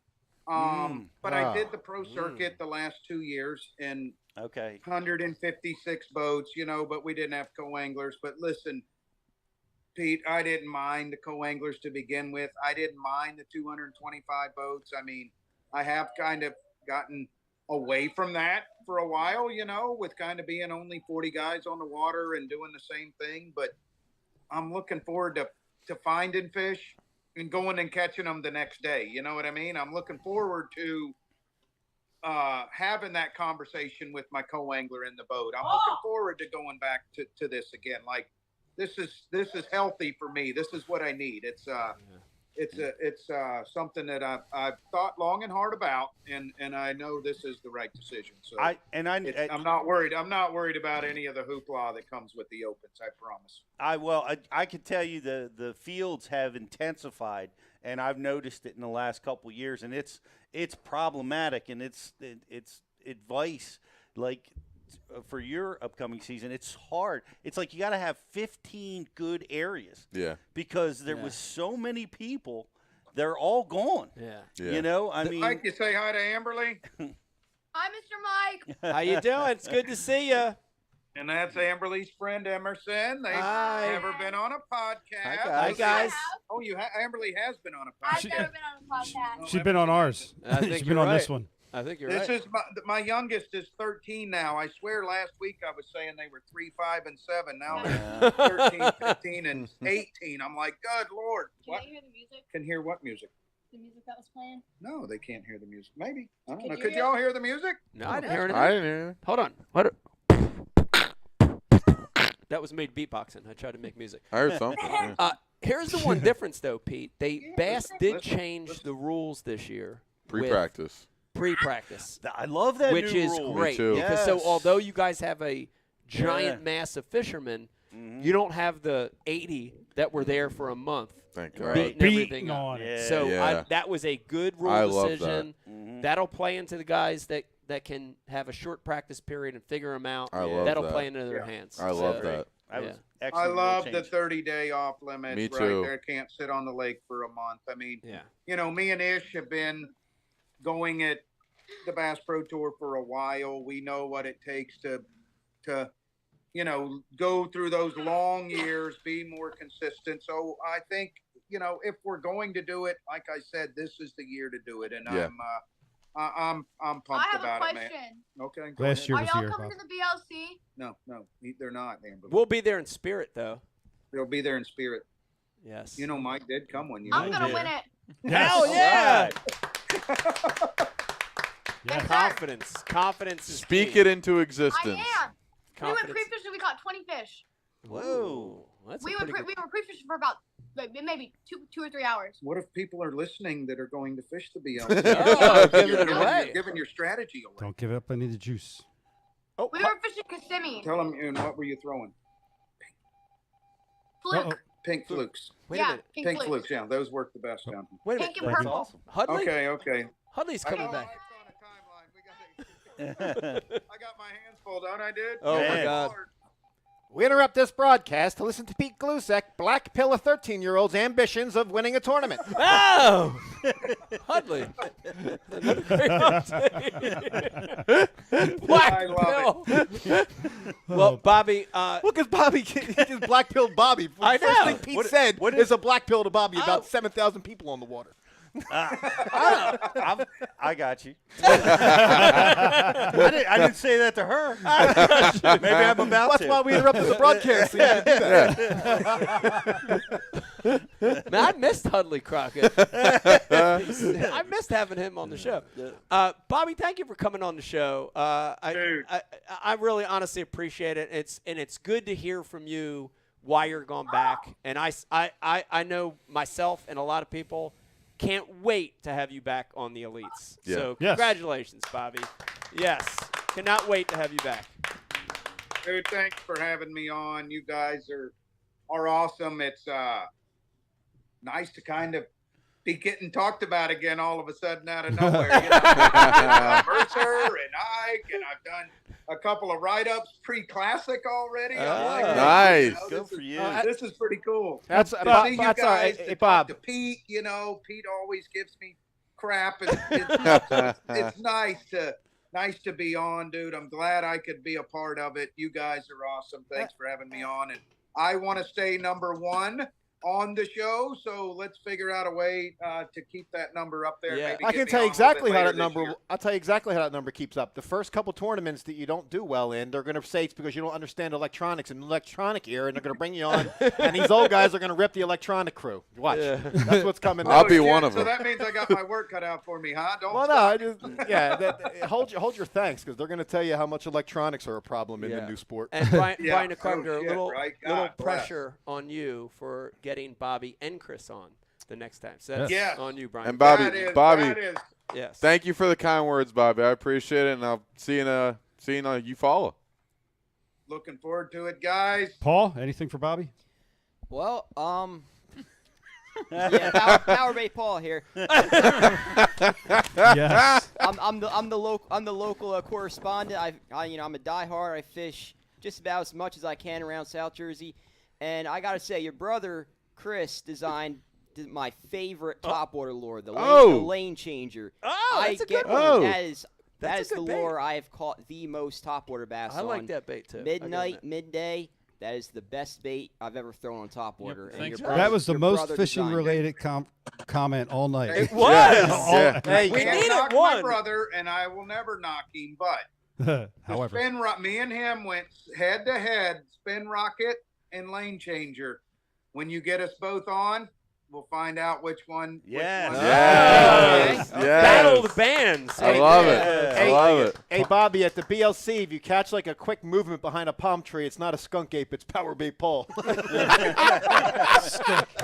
Oh, you guys Here are we go, awesome. Dave. I'm going to get into the family. Peace. Enjoy the weekend. Happy Thanksgiving. Happy and, Thanksgiving, Bobby. Dude, thanks again for the call. Look forward to seeing all y'all real soon. We'll see you soon, brother. Same here. Take Bobby care, Lane, Bobby. everybody. Bobby. Yes. Yes.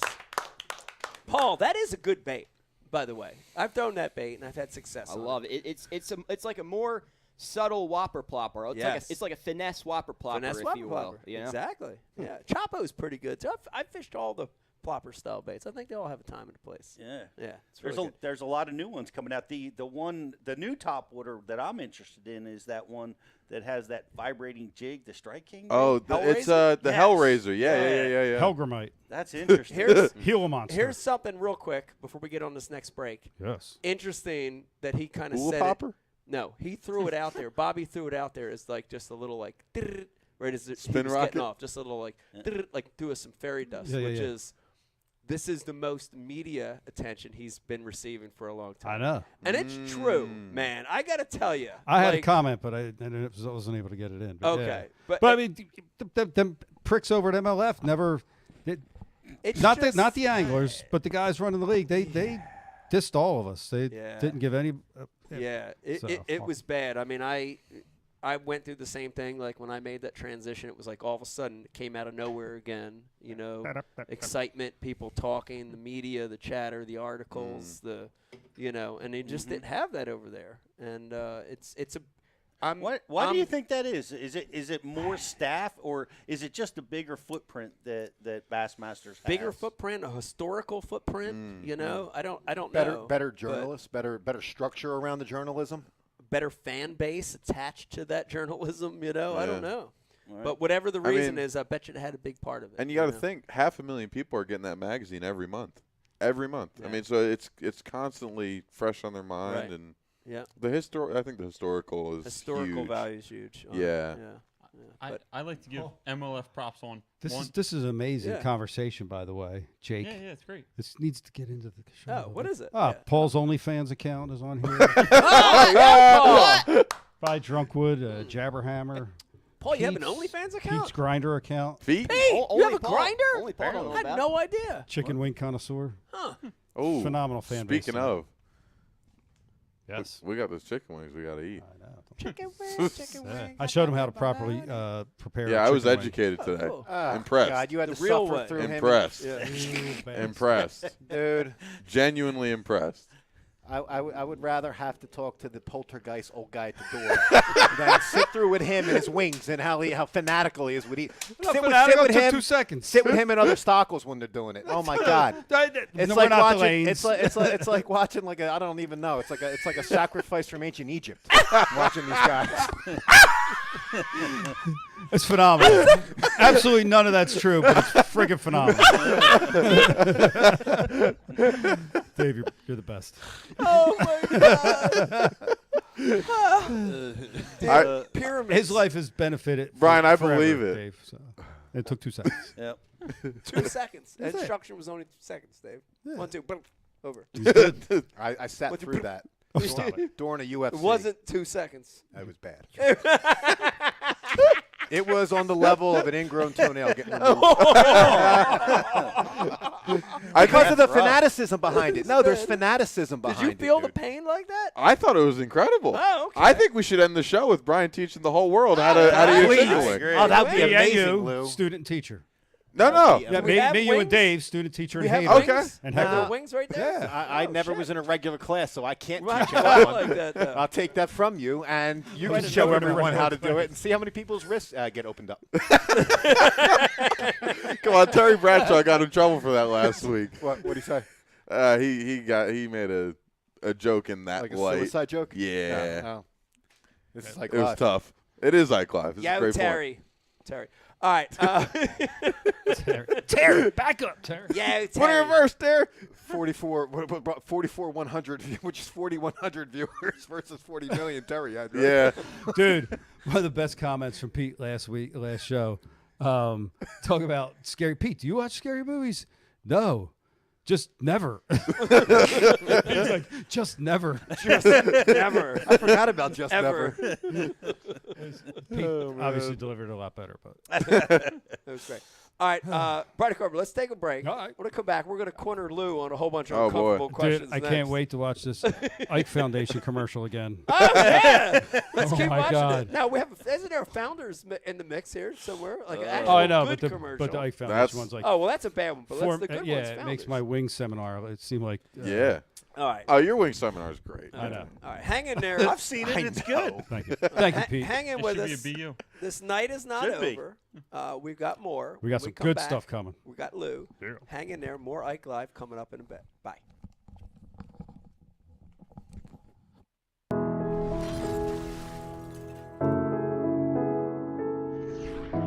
You know, right now where we're standing, we're in Camden, New Jersey. Yeah. Philadelphia is right there. This is the concrete jungle. And, you know, a lot of those kids, as they grow up, they don't fish. It's interesting because they're surrounded by water. You know, the Delaware River, the Schuylkill, ponds, city park lakes. But they don't have the influence to cast, to fish, to have a rod and reel. And that became our focus, you know, is to target kids in what we call non-traditional areas, you know, urban areas, city centers, where the population's high, and let these kids have the experience. You know, it's amazing. I mean, some of the experiences we've had, whether it's Central Park in New York City, here in Camden, other parts of the country, even just casting. Yeah. It's unbelievable to see it, isn't it? Yes. It's unbelievable. Yes. And you know, you see these kids have this experience they've never had, and they light up, you know? The big thing, I think, for the Ike Foundation is we're not saying we want all these kids to become professional anglers. No. Be great if some of them did, but we want them to have that fishing experience because it ties them to so many other positive things. The outdoors, nature, conservation. Ecology, you know, all these amazing things in life that maybe they wouldn't have been exposed to any other way. We're trying to help with that. So it's important. It's important for us. We're proud of it.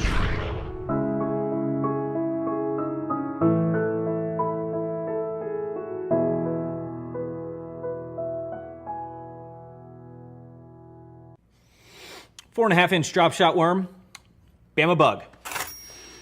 Finesse jig, PB&J, give me something hard. Hey, KVD here. Now, I didn't always know this much about fishing. It's a 4-aught EWG worm hook. In fact, there was a time when I couldn't tell the difference between a jerkbait and a stickbait. But then I signed up for Mystery Tackle Box, the original monthly tackle subscription. And now I know more about fishing than I do about calculus. And he knows a lot about calculus. Plus, I get amazing extras like free fishing magazines. October 2016. Featured article, 4 places to throw a frog. Exclusive decals. Zombie bass. And how-to videos for all the great baits I receive. How to tune a crankbait. Is that underwater footage I smell? I got goosebumps. So if you're looking to develop enhanced fishing abilities like me, or you just like getting new tackle every month, go to MysteryTackleBox.com and get your box today.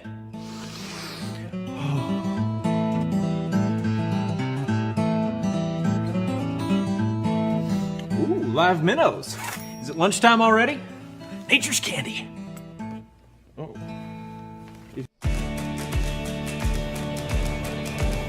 At Founders Brewing, we asked ourselves, what if we brewed a beer perfect for any occasion? A beer that makes a weekday feel more like the weekend, and the weekend feel more like an adventure.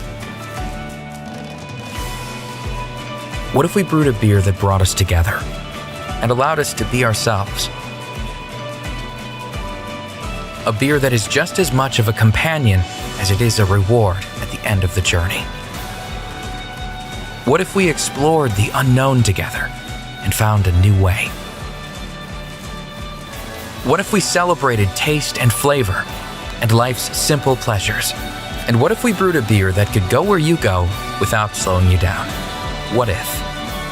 Founders All Day IPA. Low ABV and full flavor that goes where you go. Chase your what if. All right, Brian. Torquedo today. We've got the Ike Live Tiny Boat out. I want to tell you, this is not just for electric-only reservoirs. It's for other things as well. Today is a great example. Where are we? What are we going to take this thing through today? The Upper Susquehanna. Upper Susquehanna River. That's right. Current, rock, Lots of nasty it. bottom, Yep. and we're going to use Torquedo. Everybody else running jet drives. We've got the rock guard on the Torquedo. We're going to some small spots. We're Yep. gonna get in there. We're going to make it happen. There you go. Let's go. Shallow water, speed, strength, power. Come on. Let's go. Consistency.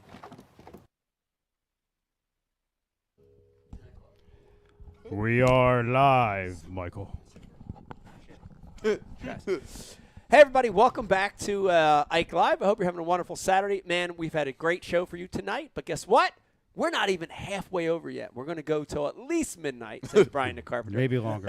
Maybe longer. But So share this feed because you win something. Right, share the feed.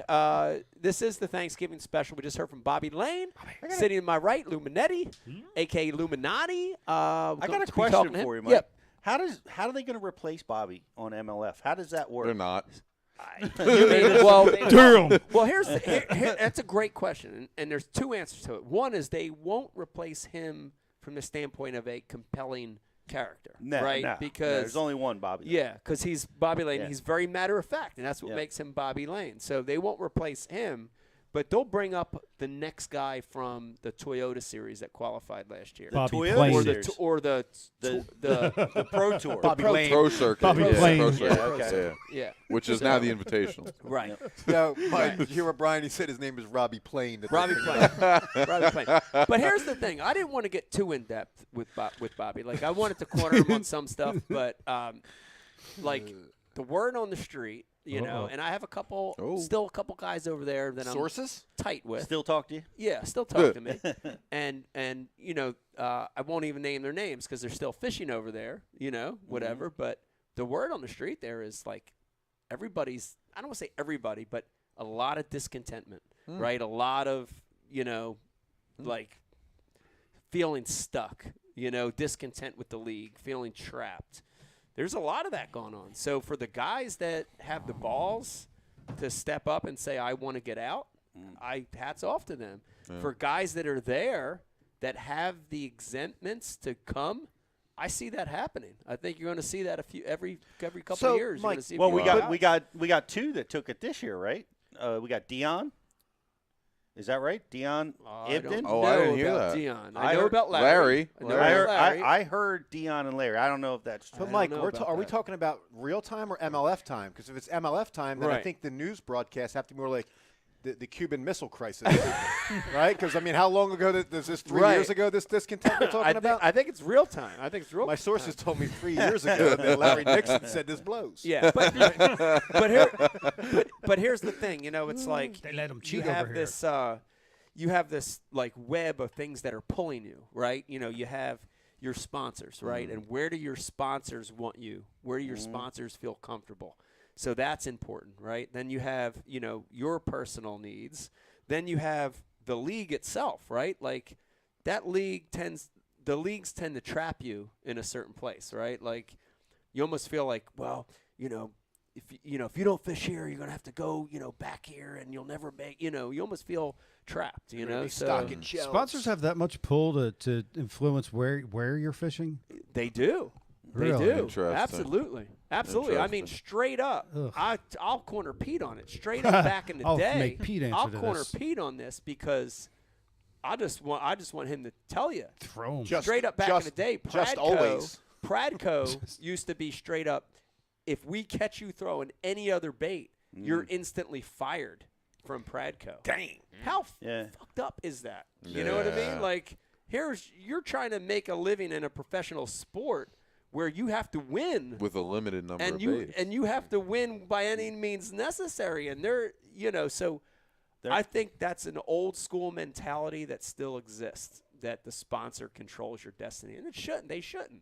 You know what I mean? They should be important, but they shouldn't control your destiny. Well, it's ridiculous. And the sponsorship thing is such a big factor because you got guys like Bobby Lane's in a different kind of category. He just won monster paycheck with the Red Crest.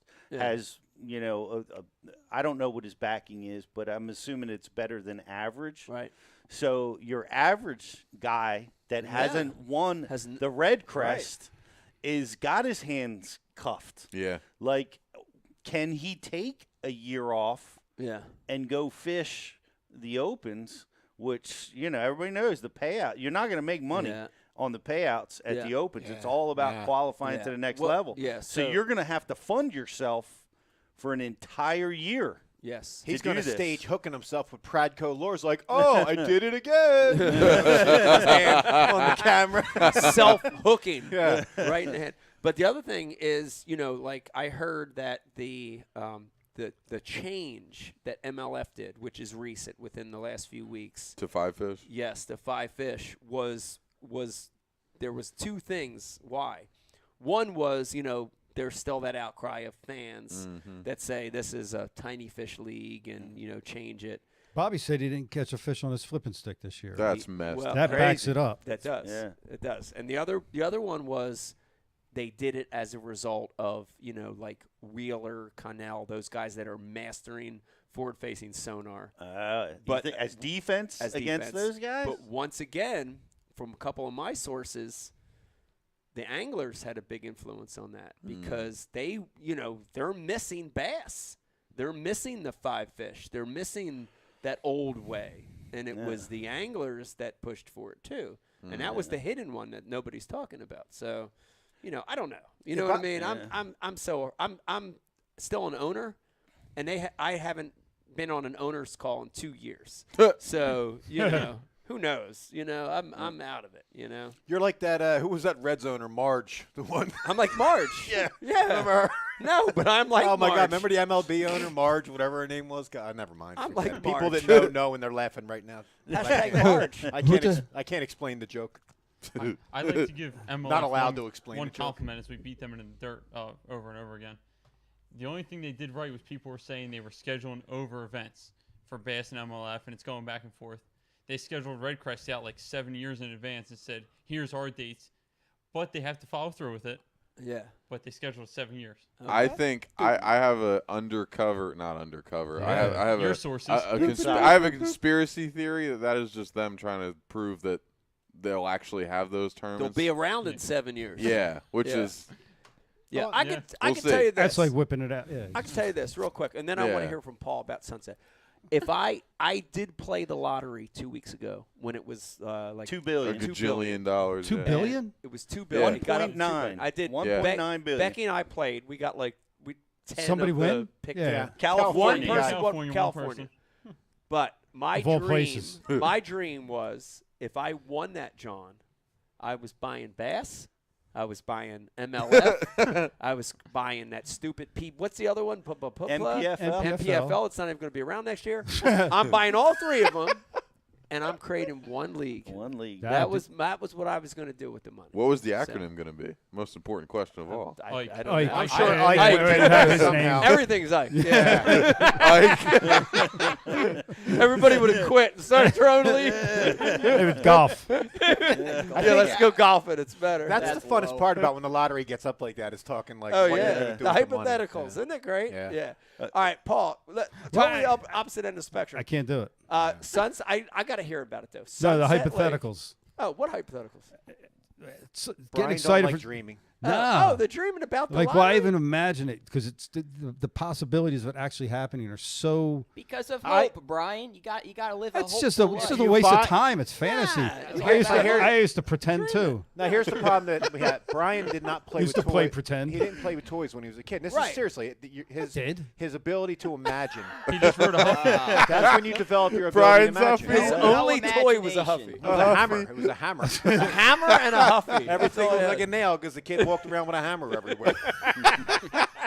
Toy hammer, real hammer. That was it. He did. Hammer Huffy. He Brian's did. Only hammer. two. Yeah. Yeah, like we're rolling our Tonka trucks and he's bashing it with a hammer. All right, Sunset Lake. All right, Paul. Sunset Lake. Big field today for Sunset. Really? 17 boats. Whoa. On Whoa. Little Sunset. How many acres? 50? What's that? How many acres? 97. Yeah, I don't know. It's Oh. small. It's small. It was Paul, loaded. give us an update. A lot of boats, 17 small boats. lake. What was Well, the word? Tough fishing. But let me say this real quick. 3.5 pounds won for 3.92 or for something. three won. fish. For three. Three fish. Three Three fish. fish was the most anybody caught in 3 that 1 tournament. pounders. Yep. Yeah. Okay. So what happened? And my partner Zach Thomas. Yo, Zach. He's a Boo. beast. He is a beast. Yeah. He put one keeper in our boat. It was 1.5 pounds, and it missed lunker by 0.2 pounds. Shout out to Zach for that. Pound and a half. Point- That's Zach 0.2 Canelli. pounds. Yeah, that's Akinelli. Yeah. And then here's a funny Ellie. story. He hooked in. He foul. I guess I thought it was foul hook, but he hooked into a carp. Yeah. And so he thought it was a big bass at first. So I'm excited. You know, I got my jig head is still in the water. Miscellaneous. Yeah, they don't count, but I thought we thought it was a bass. So I just set my pole down, grab the net, and the net gets tangled in the rods. I'm like, gosh darn it! So you know, I pick up my rod. I pick up my rod to reel in my lure out of the water. Yeah. And guess what? Somehow that carp made it over to where my bait was sitting and got hooked in the mouth. A double hook. Double hook. Yes. In the mouth. Yes. So that way, Rare. it's crazy. He Yeah. had one hook, and he had my buddy's hook. It was in one side of the mouth, and on the other side of the mouth was my hook. And Yeah. he had to lift that carp on with a hook on each side of it because the Whoa. net got tangled in the mess. And Crazy. I'm like, I don't know how that happened. Yeah. But that's it Double was, team. Yeah, let's just say that fish was double secured and wasn't going nowhere. You know, there is more honor in being homeless on Skid Row and finding a half of a gyro in a trash can than there is catching a friggin' fish in New Jersey, dude. Yeah. You know what I mean? Yo, Dave, listen. Here's the kicker. Here's the kicker, guys. The first 2 weeks Somebody of write that November, there's a canal connected to Sunset Lake, and it's a spillway. Yeah, it goes and to the drops, zoo. Yeah, That's good. And man, I would go over there for the first 2 weeks of November. I would just toss the inline spinner, fish it against the current. Yeah. I would average a 2 or 3 pounder almost every It's a time. good little sneak haul. Got a Yeah. got a 5.5 pounder there, my biggest one of the year on an inline spinner. Yeah, but how long ago was that? Before Never Give Up showed up with the tournaments. That was like I think that was like the first week of November.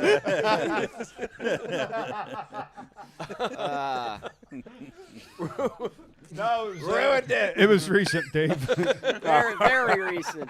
I mean, you used to be able to catch them in the lake. Now you got to they're fucking. Now you got to go up they're to my the area. Mekong Delta. Yeah. Mekong Before Delta. Never Give Up showed up. You had 17 boats, and you had 5 of them actually catch a fish, and 9 bass total weighed in. Yep. Jeez Louise. Yeah, and only 4 boats showed up to fish the Delaware. You can make better contact with throwing a hand grenade in the middle of Wyoming. You'd at least hit a McDonald's. You might hit something. Oh my god! But it's crazy because I would think that lake would be loaded with bass the way I'm catching them in that little canal. Yeah. But they're like piranhas in there. You know what I mean? Yeah. It's like one of my best spots, and the lake sucks. Yeah. Did you? So other Jordan than the Meredith says you guys Eiffel Tower to carp. This Jake won't read the comments out loud. Eiffel Tower. Your voice is better. No, stop it. I So a got car- picked off for my voice on here already. I'm out. A carp was the only thing you caught, right, Paul? Your buddy got a. Well, I did catch my very first lipless crankbait fish. Wow. Yeah, Well very done. first on a lipless crankbait. You know what it was? A perch. It was a 3-inch perch hooked in the tail. Wow. I had to get a picture of that. That was. There you go. Fish is a Pretty good for fish. South Jersey. Yeah, I'm really not. Hey. Yeah, I'm not a fan of the lipless because as a bank angler, it gets snagged too easily. You know what I mean? Picks up too much muck. You know, it's more of a deep water. Take kind of off thing. that rear. Oh. Take off that rear treble. Do you have any? That's a good idea. Do you have Take off any? that Do rear- you have you'll any be- quarter you'll be fine. ounces? Yeah, Pete, that's yours. Forget. Do you have any quarter ouncers? I've got like a couple. I don't keep track. Back of in the day, the quarter ounce trap on Back the in the day. ponds. Yeah. Yeah, now it's 1/8 ounce, by the way. Either or. For real. The quarter or the 1/8 back in the day, when I was fishing the ponds all the time, the deal. Yeah. The Yo, deal. yo. This Yo, time yo. of the year. Yo. I caught. Yo, I mean, yo. with Brian today, I caught a good one on a lipless in like Yeah, I've 3 seen that. in like Yeah. 3 foot of water, Yeah. shallow. Yeah. The Crazy. quarter ouncer, little guy. Crazy. Yes. Brian the Carpenter. Yes. Let me remind everybody real quick before we get in this next little segment. Oh, what? Oh, The chicken like- wings? Chicken wings. Yeah, let's do that next. Yeah. Like How and about Lou? share. If you're following on Facebook right now, if you're watching, like and share the feed. If you do that, you're going to be entered a chance to win this. It would make a great Christmas gift. We're going to pick a winner at random at the end of the show. Okay. Yes. All right, Brian. Let's talk. You want to talk about the wings? Let's. What do you wanna do? I think we got to see this. All right, let's see All right, this. real quick. Yeah. This is important. This All is right. very important. Dave, now you got to. I'm not going to say anything. Don't say Okay. anything, but Lou, you're tell me narrating. if this is I'm what? similar to You're the the experience. narrator you here. had. You're like All right. making me relive getting thrown down the All right. steps and having to tell the cops that I fell. So- all right. Kaboom, All right. So Brian's the professional here. Okay. I'll narrate. All right. So, wait, what are you doing? Well, Pete's going to video this too. No, Pete's I texting. am out. Oh. All right. Oh, Pete's. So this is Pete's out. Brian's. Oh, you got the if you got the mic, you can narrate it. Yeah. All right. Gin and juice. No, but Yeah. Lou, you sound like Danielson learning how to kick on the pole. All right, with Miyagi next to you. So yeah, keep narrating. No. He's got the mic.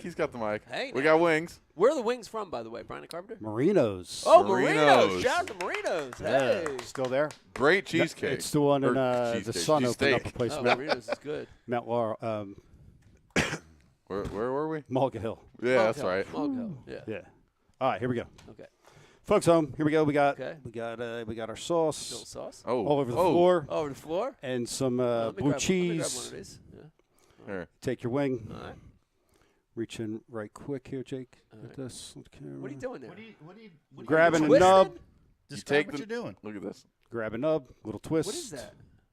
Oh, well, you got. Oh, you. I got a drumstick. You need the. Oh, you Yeah. chose poorly, oh, sir. okay. You need- I'm gonna eat this then. Now you're, Dave. You're boneless. Boneless. Blue cheese. Hot sauce. Blue cheese first. Tell why. Why the blue cheese first? Because it won't stick after you put the hot sauce on. That's sneaky. That's it. Because if you do the hot sauce first, the blue cheese won't stick.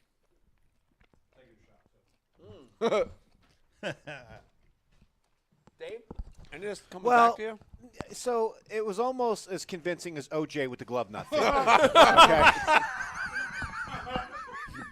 Because it wasn't delivered to me in that manner of education. Oh my God. Here, take them. No, that was that. Bro, how good are those You got to take wings? the sauce. You got to take the Yeah. sauce. Pretty good damn wing. Right? Yeah. Wow. Right? Yeah, you inspired me to go to Marino's, man. Shout out to Marino's. The cheesesteak was awesome too. Damn. I'm good. Pretty damn good. Post show, There's if nowhere there's for any me to left. park when I'm working there. That's the problem. So now everybody knows. All right, there you have it. The world is more educated now And than the they were. The twist is important there. I saw that. You got to The grab. twist. Yeah, you twist the bone out. Right. You Yeah. just did, you know what? So in order to explain my disdain for it, you had to have, I had to have 3 generations of 6-foot-plus stockles standing over, and you telling you how much you ate it wrong. With while, their you know, in the hammers. middle of a UFC fight. Hammers. Yeah, with hammer fingers. all their hands are like the size of banana cords. You know what I mean? And like everyone's yelling at you because I left a few shards of meat. Like, Nah, man. It looked, kids it legit looked like a little kid. You know, like you give a little kid like pizza, and they would take one bite and put it down, grab another one. You know what I From mean? the side of it. Just the meaty They bite did, of the yeah, wing. they like the pepperoni off it, and grabbed it. right It was with one. disgrace. That's funny. I'll let you get that. Well, I'm gonna pose the same question that I had, you know, when we were off the air. Like, you're leaving a lot of stuff in there that's undesirable. I That you're chewing on, like when Says you pull you. those bones. I mean, you got the knuckle, you got all kinds of What's gristle in undesirable? there. I hate, homeboy was going balls deep on gristle earlier. Well, I'm just saying. The bunion. Yeah, the bunion. The bunion. It has nutritional value. though. Yes, it Very, does. very much so. But Yeah. it's, Well, there you go. the texture is not I'll for eat everybody. the damn marrow right now. All right. Yeah, well, that's a delicacy. You're not going to win this, Bone Pete. marrow. They are huge This sounds on like this. after hours. Yeah, I've seen it. I do. The sauce thing is pretty cool. You know, if you do it in reverse, it doesn't work. Yeah. Right. Yeah. You know. Right. Yeah. It's got to You stick. get boneless first, Yep. Yeah. It's got to stick. Slick. and it's never ranch. Yes. No, blue cheese. Blue cheese. Are good I luck agree and with stuff. that. I He like put me blue through cheese that better. test. Yeah. Luckily, I passed. I don't know what had happened if I didn't. I agree with that. Yeah. Lou, I want to jump back, and we heard about your Thanksgiving, but Yeah. was Thanksgiving different this year? Like, has everything felt different since the win? Man. Like, seriously. Because the only reason I ask Yeah. that is I remember the year that I won the Classic. Like, everything I did for the next 12 to 24 months felt different. Yeah. Yeah. Has everything felt different? I don't know about different so much as just in a way almost rushed. Yeah. It feels like life's almost moving at like 2 times speed. Right. It's weird. Yeah, that's Yeah. It's super weird. Like speeding toward the Classic or speeding toward the start of the Opens or Yes. Both. I mean, yeah. Yeah. Just kind of next year. I don't know if it's just because the whole rush of that week and honestly the whole year. Yeah. It was just go this state, this tournament, then it was this show, that podcast, this show. Yeah. And then it almost felt like I just got that pace about me and life just kept going, and it's cool in a way, and it's also like, man, I got to kind of sit down and take care of some stuff at the same time. But no, it's been crazy. It's been awesome. But yeah, it just kind of feels like fast forward. Yeah. It's weird. Yeah. Well, I got to tell you, it was very cool. I know we had you on. I don't know, was this show or was it It was BU? Bass U, yeah. We had you on BU Like, right after you won. like 9 hours after I like won. literally, Yeah. like literally right after. But and I think I told you there, but I want to tell you again how cool it is to be able to talk to you before your win. Yeah. And then now after. Like, that's a great transition. And the cool thing was, like, just for me personally, like, when that tournament was going on, there was nothing else in the fishing world really happening. So I was on my couch in my living room with Vegas watching, you know? And it was, like, crazy, like, you know, the next to last day. Not your last day, but Yeah. the day you caught, like, that monster bag. Yeah. Like, I'm watching with Vegas. Dude, we're freaking out on the couch. Like, Becky's in the kitchen doing something. And me and Vegas are like, yeah! You know, like, we're, like, pumped up and yelling. But for me, it was cool because we got to know you before all this happened, and now after, you know? It's that, and that's what's so cool about being here is, I mean, Brian and I were talking about today. I've been the biggest Ike Live fan Hell since yeah. like the beginning of Hell yeah. time. So not only for to for you guys to invite me on and Michael on prior to the win, and now to be here in studio after, it's just freaking awesome. Well, it's cool. I mean, the one thing, Pete, that I saw, like, when I watched, you know, like when you do it a while, you know, like Pete and I have been doing it for a long time, you become a critic. Like, you look at the show and you look at the way people fish, and you're very critical, you know, of like watching the way that people fish, Like right? when guys can't stay in the boat. Right, and they fall in. Yeah, You're yeah. critical of the way they fish. But it's funny because I remember watching it, and I'm like, of all the guys, because they showed a lot of other guys. Yeah. I'm like, yeah, Lou's the most poised. Like, he has the most experience. It was like obvious. It was like fucking reeking through the screen to me. That's awesome. That I could feel the natural movements throughout the day. It's quite like, a compliment. Yeah, no, Yeah, it seriously. is. Like, It where really the other is. guys were Thank like, you. it felt struggling. Like, where you was just like, boom, boom, felt natural. Yeah. But, I mean, what led you to that point? Like, all your experience through your childhood and college led you to that point to have that confidence? That's yes. Honestly, I kind of set out at the beginning of the year.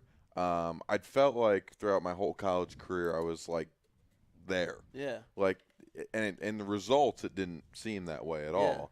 But I felt like I'd gotten close a number of times. The year prior, my junior year, the national championship at the St. Lawrence, I had the fish on to make the bracket that year, and it just didn't happen. And this year, I just made a complete conscientious effort to maximize who I am. Not really, not try to get better, but maximize what I am now, and do so by kind of getting my mind right and going to every tournament as positive as possible, as prepared as possible, and just as mentally sound a place as I could be in. Yeah. And I think that kind of contributed to that confidence and that just, you know, calmness. It and, showed. Yeah. It showed. I mean, Pete, it was obvious. But Lou, we were talking out on the boat earlier. Like the things that you did to get to that mental state. Like, you talked about like going out fishing, and if it wasn't a tournament, you were just fun fishing, and the bass weren't biting. Yeah. You said, "F it, let's go catch catfish," or you know, like just changing your whole approach to it. Yeah. You know, and putting an emphasis on getting your head in the right spot. Yeah. I don't know. I thought that was interesting. Yeah. You know, and you don't have that much experience. You're only 23. Yeah. Started fishing when you were 11.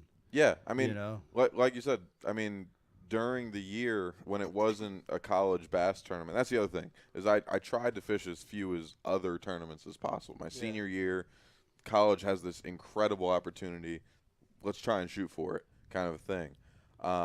And when I would go fun fishing, it was not about, like, you go to High Rock Lake in the middle of July in North Carolina, and you're not expecting greatness. Yeah. So if you know, bass weren't biting at 12 o'clock, it was either, all right, let's go to the house and grab a beer, or let's go see if we can catch a bluegill on a freaking crappie jig. Yeah. Like, it was just, my goal when I wasn't practicing or fishing a tournament was to have as much fun fishing as possible. That's good. Just so that it was fun. Yeah. That's good. Lou's been a teacher. I have two questions. What? Go ahead. No, go ahead. Real quick. Lou's been a teacher for, I don't know, probably about, how old are you, 22? 23. 23. So about 10 years you've been a real good teacher in the sport. I Lou have. and I fished in a tournament. It was a youth tournament, Bass Nation. And I had never been in this lake. It was in North Jersey, real famous lake. And I asked Lou, because he lives up there, I said, yo, where should I go? Is there anything to start with? He said, go to the creek. It's hot. I said, okay. My game plan was drop the trolling motor and start fishing first thing you see. So I said, Lou, I'm going to listen to you. I start running for this creek. Motor's on 100. I drive over a nice looking spot. I said, I'll waypoint that, come back to it. Waypoint it, drive all the way back to this creek. We fish back there for like 6 hours and we don't get a sniff. I'm like, guess it's not on today. We come back out and there's two guys that I'm real good friends with now that are sitting on the spot that I waypointed in the morning. They had a 6-pounder, a 4-pounder, a 3-pounder, all of the same spot. She sat there all day and milked it for 6 hours, won the tournament, all that. So what Lou's taught me is don't listen to doc talk. fish what you want to fish, and Yeah. be confident in yourself. Yeah. Because I listened to a local. Strong advice. I went to the dock talk. I went to this creek. Yeah. And we didn't catch a thing. Yeah. It's honestly. And those guys lose good friends that were on the juice. So you got my out. good friends. Even better, they don't let me on it. You got out of town. So you got effed. Yeah. It wasn't his fault though. That's the thing is, I feel like that's the problem is, like from I a didn't listen to myself, my inners. from a way. If I give advice to somebody, it's like do your own thing. But then the problem is, if you ask me how I'm catching them somewhere, I'm like the kind of person that I have to tell you. Yeah. So I'm going to tell you, and then I'm like, oh, okay, he's doing that. Yeah. So I'm going to tell them to do their own thing, and then I'm going to tell them exactly what I'm doing, and it's just a big contradictory mess. So my first question. As you get older, you'll find a way to tell them exactly what you're doing, minus a couple of things. Yeah. Just enough. Best Just lie enough. has half truths. Yeah. So for younger guys watching, this is for you for a mindset. Mike and Pete, where do you rank poise in terms of intangibles and its importance? Well, That's a great question. Yeah, I want to say this. As you were talking, and the thing I noticed when I was watching you in that tournament is the older I get, the more I feel like I have a problem with negativity. So, like, where the day's not going good, and I'm just like, oh, fuck it. Because, like, I feel like, I've been there, done that, like, I don't need this shit. But I love that positive spin on trying to stay positive in a day. I need more of that. I like hearing that because I need more of that. Which myself, is poise. It is poise. Yeah. I need more of that. To answer your question directly, it's at the top of the list. One of the things I admired most when I was young, getting started, was watching Denny Brower break down and catch 20 pounds. And, because when you're out there, stuff is going to go sideways. Oh, yeah. Guys are going to be on your best juice. Your electronics are going to get fried. Your outboard's not going to start. Yeah. You're going to hit rocks and smash your prop and ruin your lower unit. Can't move. Mm-hmm. It's the one thing you can count on is it's going to happen. Yeah. It's going to happen to you. So having poise, just being able to accept what's happening to you and spin it into a positive way has been huge for me, and I think huge for the guys that have been successful. Is like I always talk about it in terms of status. Like, I can only idle. All right, what do I got? I got a cove in front of me, and it's got blood. This is what I got today, and this is what I'm going to be successful. I'm going to make this successful. Yeah. And because if you see guys, if their GPS isn't working properly, they won't launch their boat. Mm-hmm. And you have to have the poise to be able to overcome whatever obstacles put in front of you. Follow-up question to Mike and Pete. Then I have one for you. Can you curate poise? Or are you born with it? Well, I can. I say you can curate. I think you have to have it, but you can even become better at it. I have a little mantra like I start laughing at it. I laugh at the devastations that's happening to me. I'm like, all wet. You fall in water. You fall in the freaking water. I remember that laugh. I'm like, come on. Are we still live? Yeah. I'm like, just bring it on. Yeah. Just and I started to.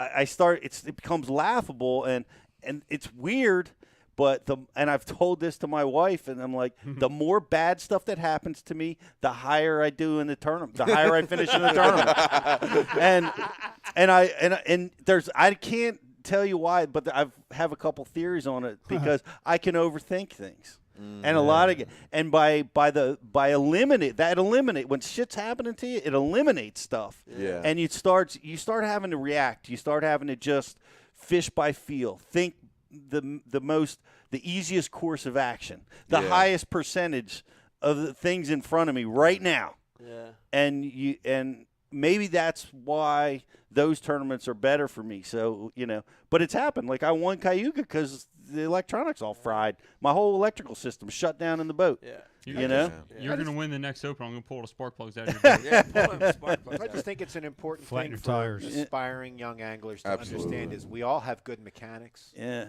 You know, but do you have it up here? Yeah. Oh, I have terrible mechanics. Yeah, I don't Anybody know. watching the live saw that. I'll just real quick. I just want to argue the other side, which is, if you're a young guy watching, poise is better. I think that's way better. To have control and have positivity is way better. But let me say this. Yeah. All the success in my career a lot of it has been based on the opposite. Fueled by anger. Yes. Yeah. Like I kid around all the time, Brian. Yeah, I know. And I say anger is a gift. Yeah. It's a little line in a Rage song. Didn't do well for me. I think, but I think you're getting to the same place, just in a different way. I agree. Right? Because I get when shit starts going downhill, I get so fucking pissed off and full of rage that like I wanna beat it down. Yeah. The opposite way. Yeah. And Yes, that punch has inanimate taken It's a me- motivation. That has taken me Yeah. to a different Yeah. level sometimes. Not all the time, but sometimes. Yeah. But I wouldn't recommend that. That's a hard one. Yeah, that's a really. But don't do You're that. gifted at that. You're gifted at that. But that's hard because a lot of guys like me, like if I got rage on if I've fallen in the water, you know, it can take you right out of the tournament. You would have had even more views. Yeah. Right. I mean, it's almost like we're almost getting like deeply. We might need like a philanthropist, whatever, a smarter person than I know. No, a philanthropist is who finances you. Yeah, they give you need a psychiatrist. Psychiatrist, that's it. There you go. Yeah. Good thing Dave is- exactly. Dave is both. Exactly. Take 'em both. Exactly. Dave, were you a psychologist and a philanthropist? I'm a people's psychiatrist. Psychiatrist or psychologist? I'm working on my people's doctorate. Gynecologist? Psychiatrists can prescribe things, right? Yeah, something yeah. like See, that. I know something. Almost. No, Me but too. I almost feel like the two. Those are like the two. You almost get to the same kind of neutral, natural state. Yeah. Whether you're extremely happy or extremely pissed off, Yeah. you get to this like I don't know how to put it other than like almost like a animal like instinctive state, Yeah. which is when you perform your best. Right. The way I always looked at it is time on the water, however great it is, and you can write down your experiences in a book, and I know a lot of guys do that, and it's great for them. The way I always saw it is it kind of backlogs in your subconscious, and it forces you to, when you're in your best mental state, make the best instinctive moves. Yeah. Whether it be from whatever state you're at, when you're at your best like performance state mentally, that's when your subconscious can come out and you can pull out these things where, a lot of my buddies will not yell at me, but call me out on like, oh yeah, Lewis just gets lucky running down the leg and says, oh, that looks good. Yeah. It's not luck. It's instinctually, subconsciously backed up by hours and hours and hours. And that's so hard to teach. What Exactly. you're talking about is the hardest thing in the world to teach. Yeah. But like when you won, it's funny because the last 24 months has been a assault on you love forward-facing sonar and technology, or you hate it. There's like no gray area at all. And when you won during that tournament, I was watching instinctive fishing, and I could hear all the old guys cheering and clapping. I could hear Randy Blockett at home. Dude, Randy was totally naked. He was at home masturbating to this. He had it whipped out. He was all because them old guys love that instinctual fishing, and so do I. I really do too. And I was watching it happen, and it was the counter to modern technology. And not that that's bad, because I'm not one of the guys that hates on it, but it was cool to watch it. So, It was cool to watch so it. day one, was it, of the bracket championship? You were throwing marker buoys and triangulating. Yeah. Oh yeah. Who has a marker buoy in the boat?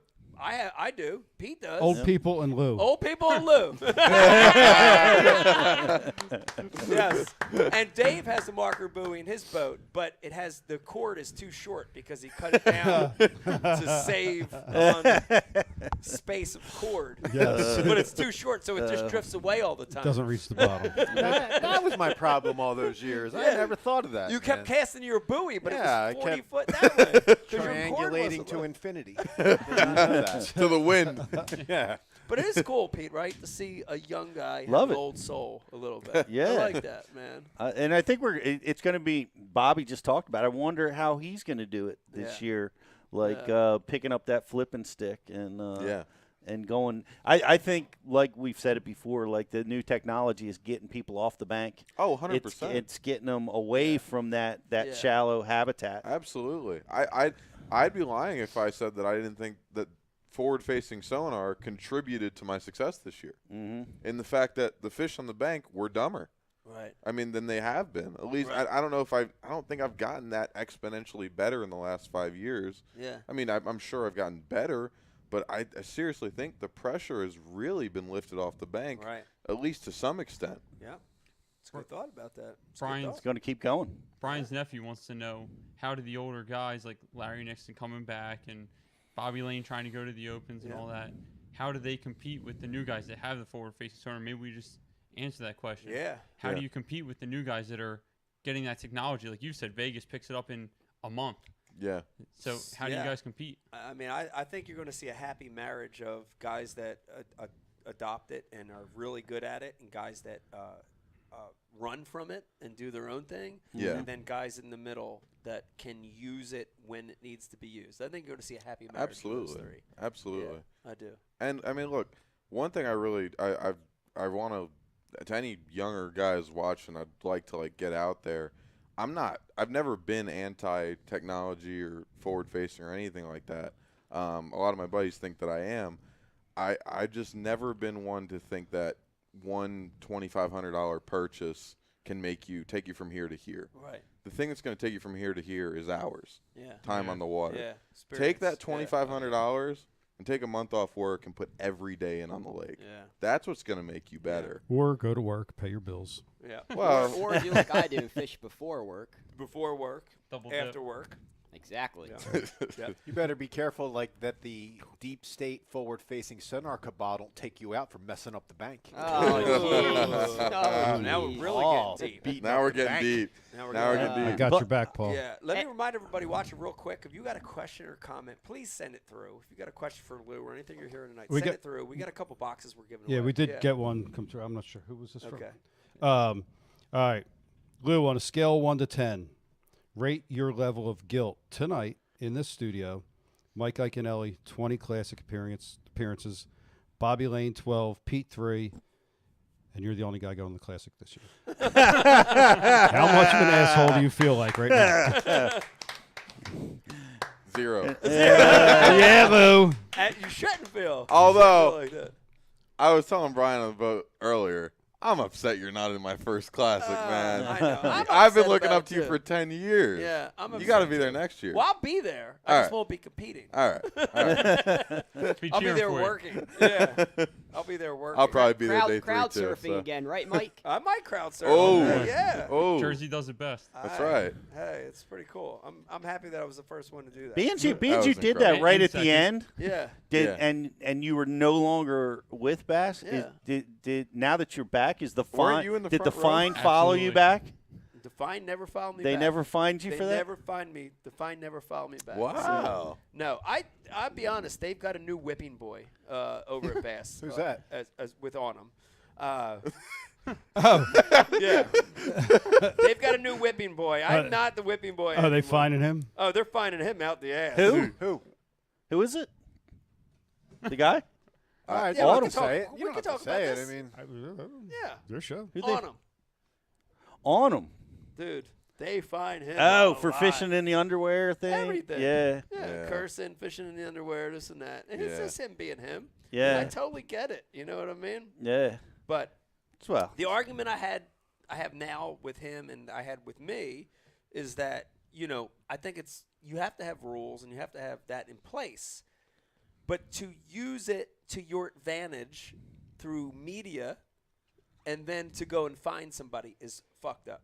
Yeah. So, Yeah. like this year with Bass, like all that happening with that, the camera guy sees it coming. There's a little delay Yeah. from when that feed's get. Oh, I got if you. they don't like it, cut the fucking feed.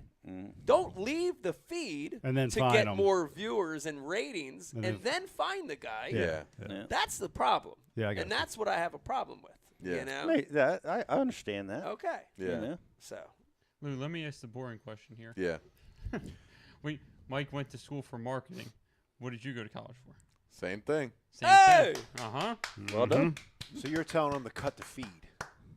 Cut the feed before they air it. If they don't have to cut the feed. If Use the I was delay. Bass, if I was That's what I meant to Fox or say, was use Bass, the delay. I wouldn't cut the feed because that's great for the sport. Of course it is. We need that.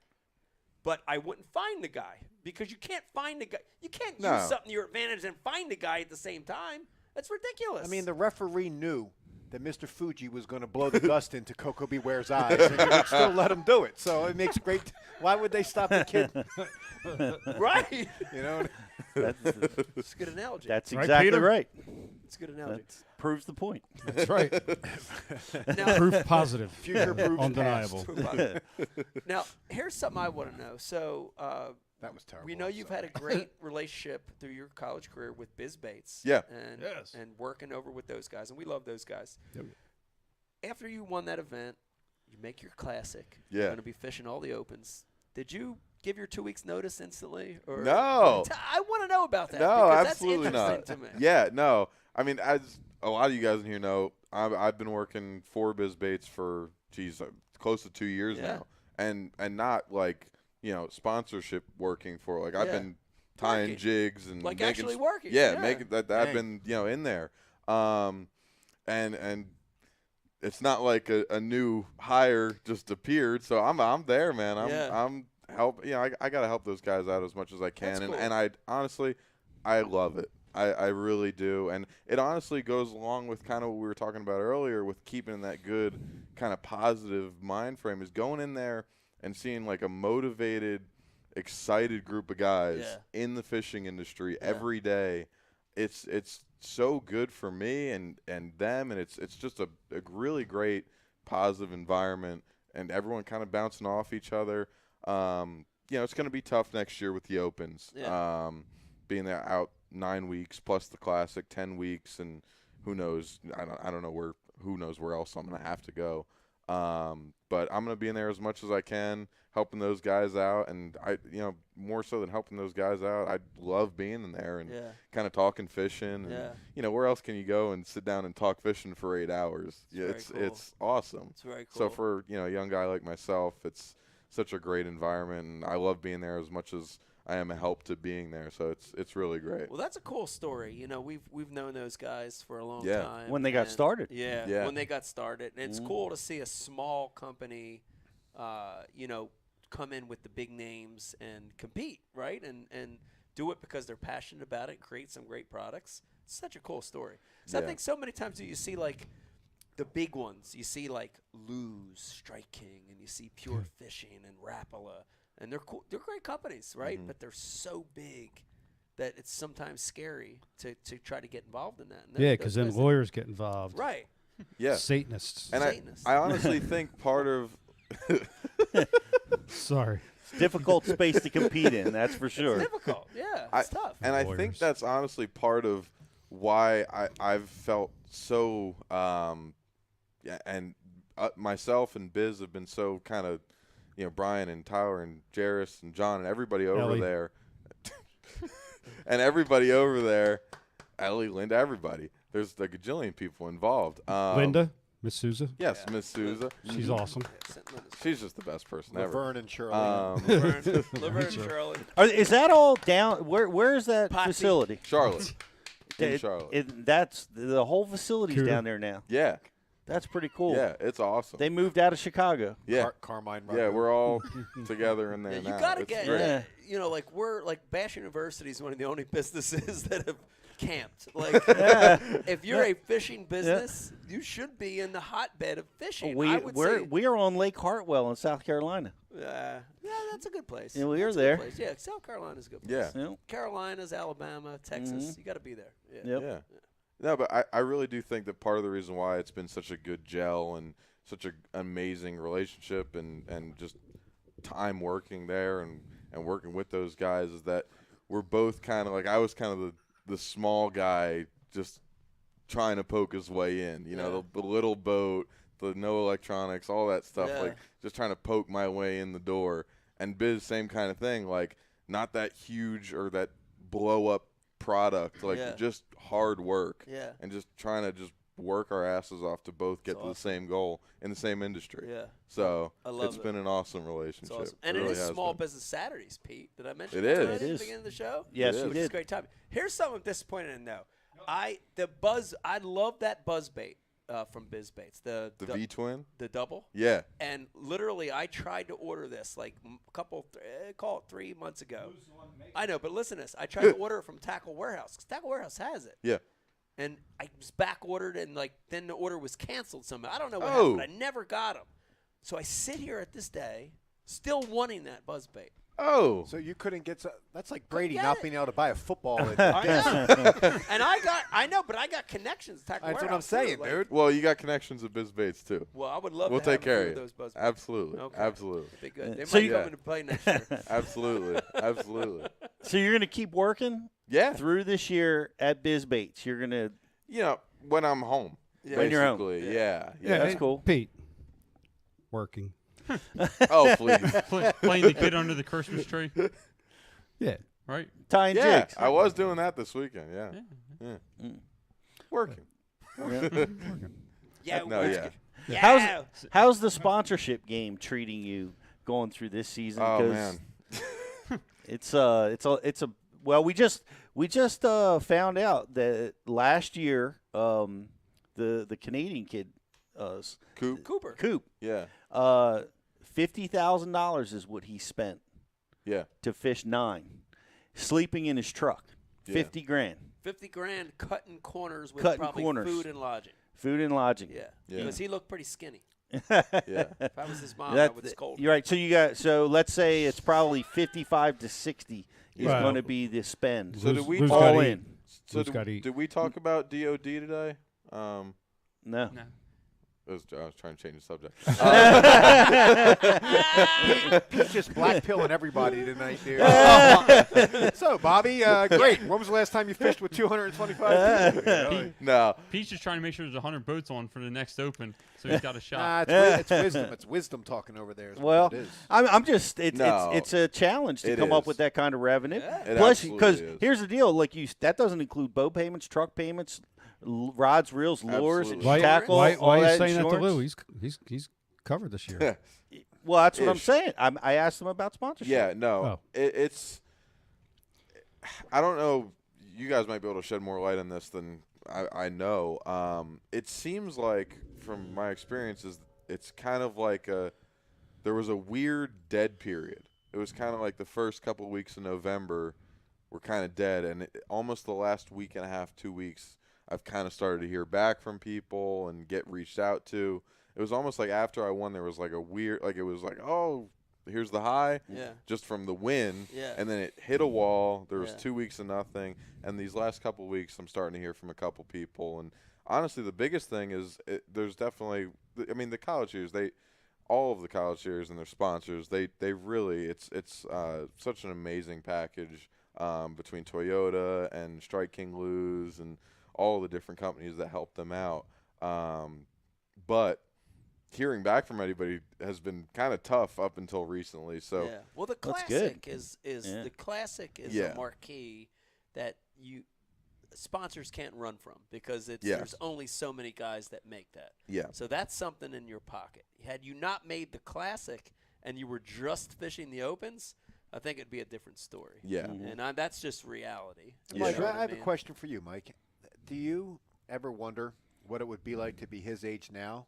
Yeah. Trying to make a name for yourself here. Do you ever ponder how you would do it Yeah. differently this day and age versus when you got in? I don't think I would do any good. I think Oh, please. honestly, I think I would. Had I not come in when I come in, I think it wouldn't have worked out for me.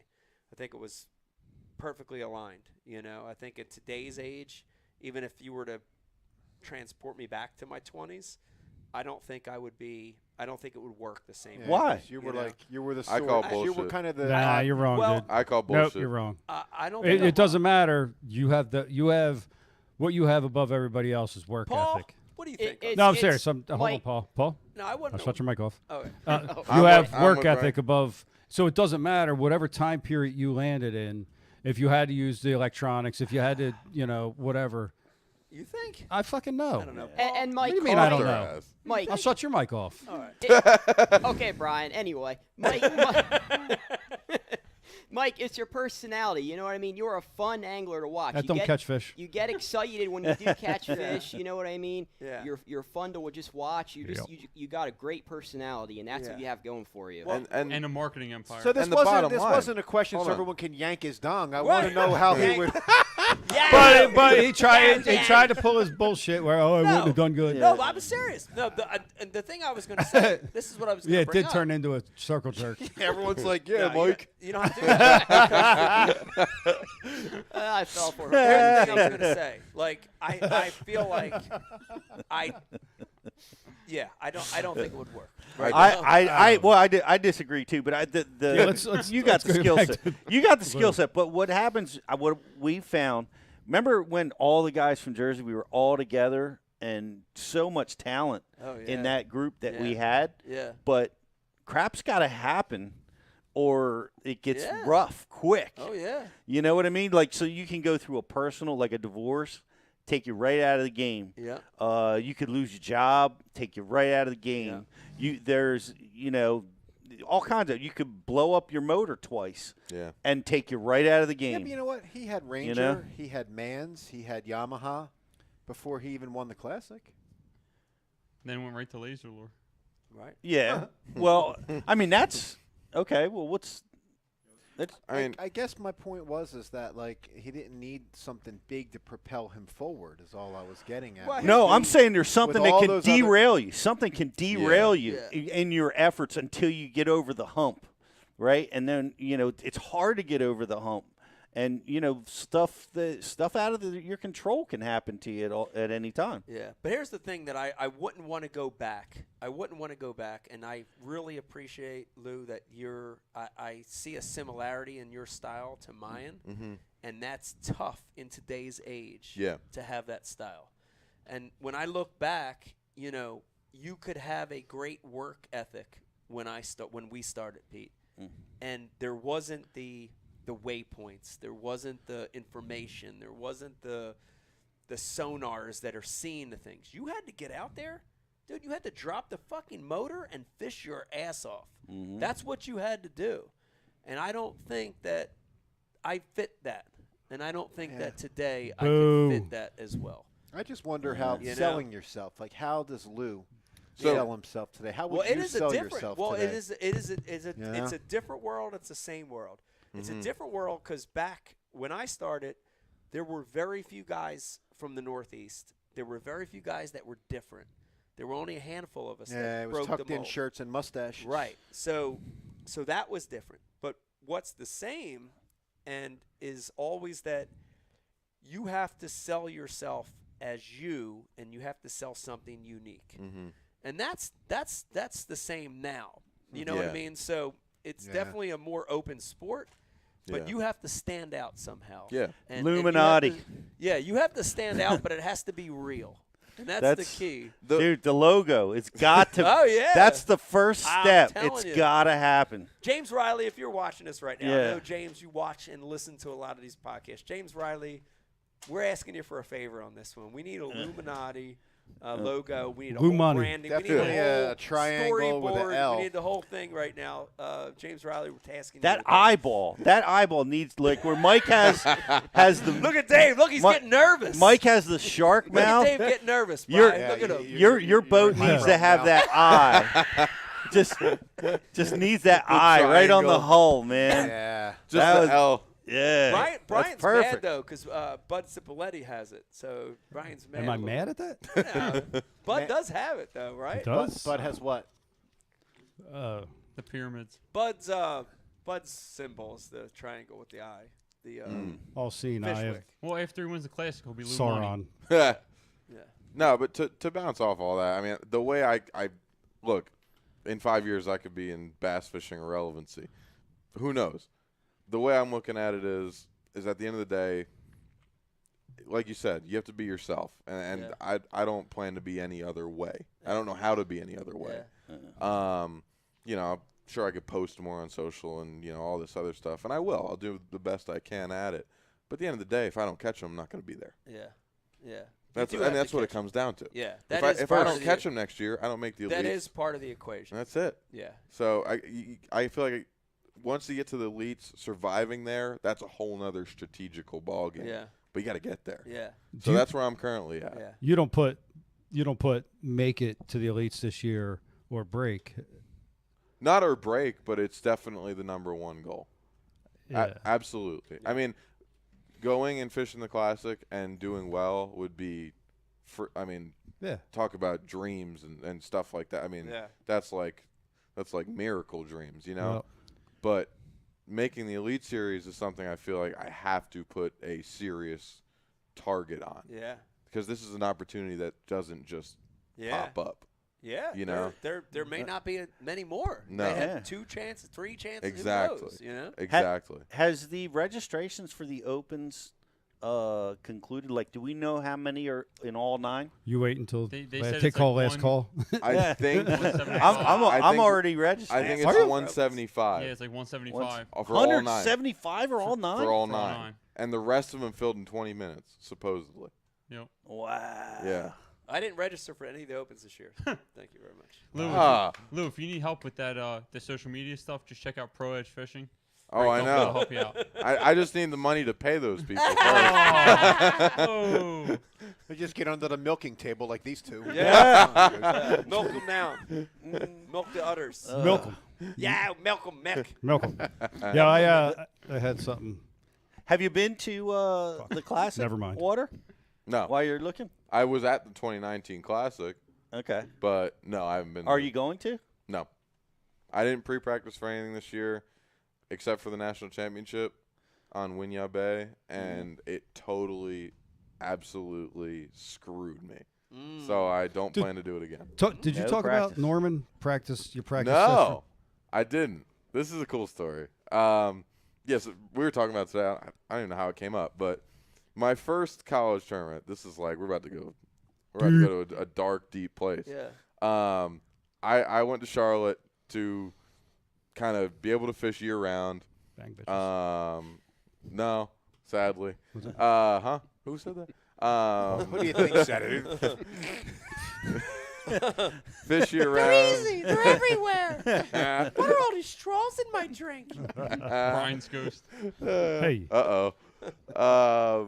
Oh, we're gonna return to Brian's ghost. That's my tonight? least favorite. No, that's my favorite. It's one of my favorites Becky too. shamed that out of me. Yeah, Bless so her. good. Damn it. She told me I Brian's sucked. ghost. No, good. Nah, I think it was more a shot at me. That's awesome. Anyways, long story short, I was in a deep, dark place my freshman year. Or like first semester, I didn't have my boat. I was at Charlotte. Had to get grades to get the boat down there. Got the grades, brought the boat down, and was like, all right, all I got is this first college tournament on Norman. I got to fish it. Yeah. And I got to catch them. And I fished a month on Norman, like literally 20, 25 days. I caught 1 limit in 20, 25 days. Whoa. Yeah. And it was for like 7.5 pounds, and I was psyched because it was after like 15 days of awful. Yeah. And I was so psyched. I remember going back to my dorm and like being all excited, and I looked at my Facebook, and they were like, oh, big tournament on Norman, and I clicked on it, and 23 pounds won. And I was like, whoa. Oh, so it was just one of those days. Yeah. Like 16 pounds to get a check. Like it was an incredible day on Norman, and I was all proud of my 7 crushing. pounds. Yeah. So the college tournament comes around, and this is a freaking awesome lesson for whoever's at home, young guys watching, guys who are struggling watching. I spent that whole time trying to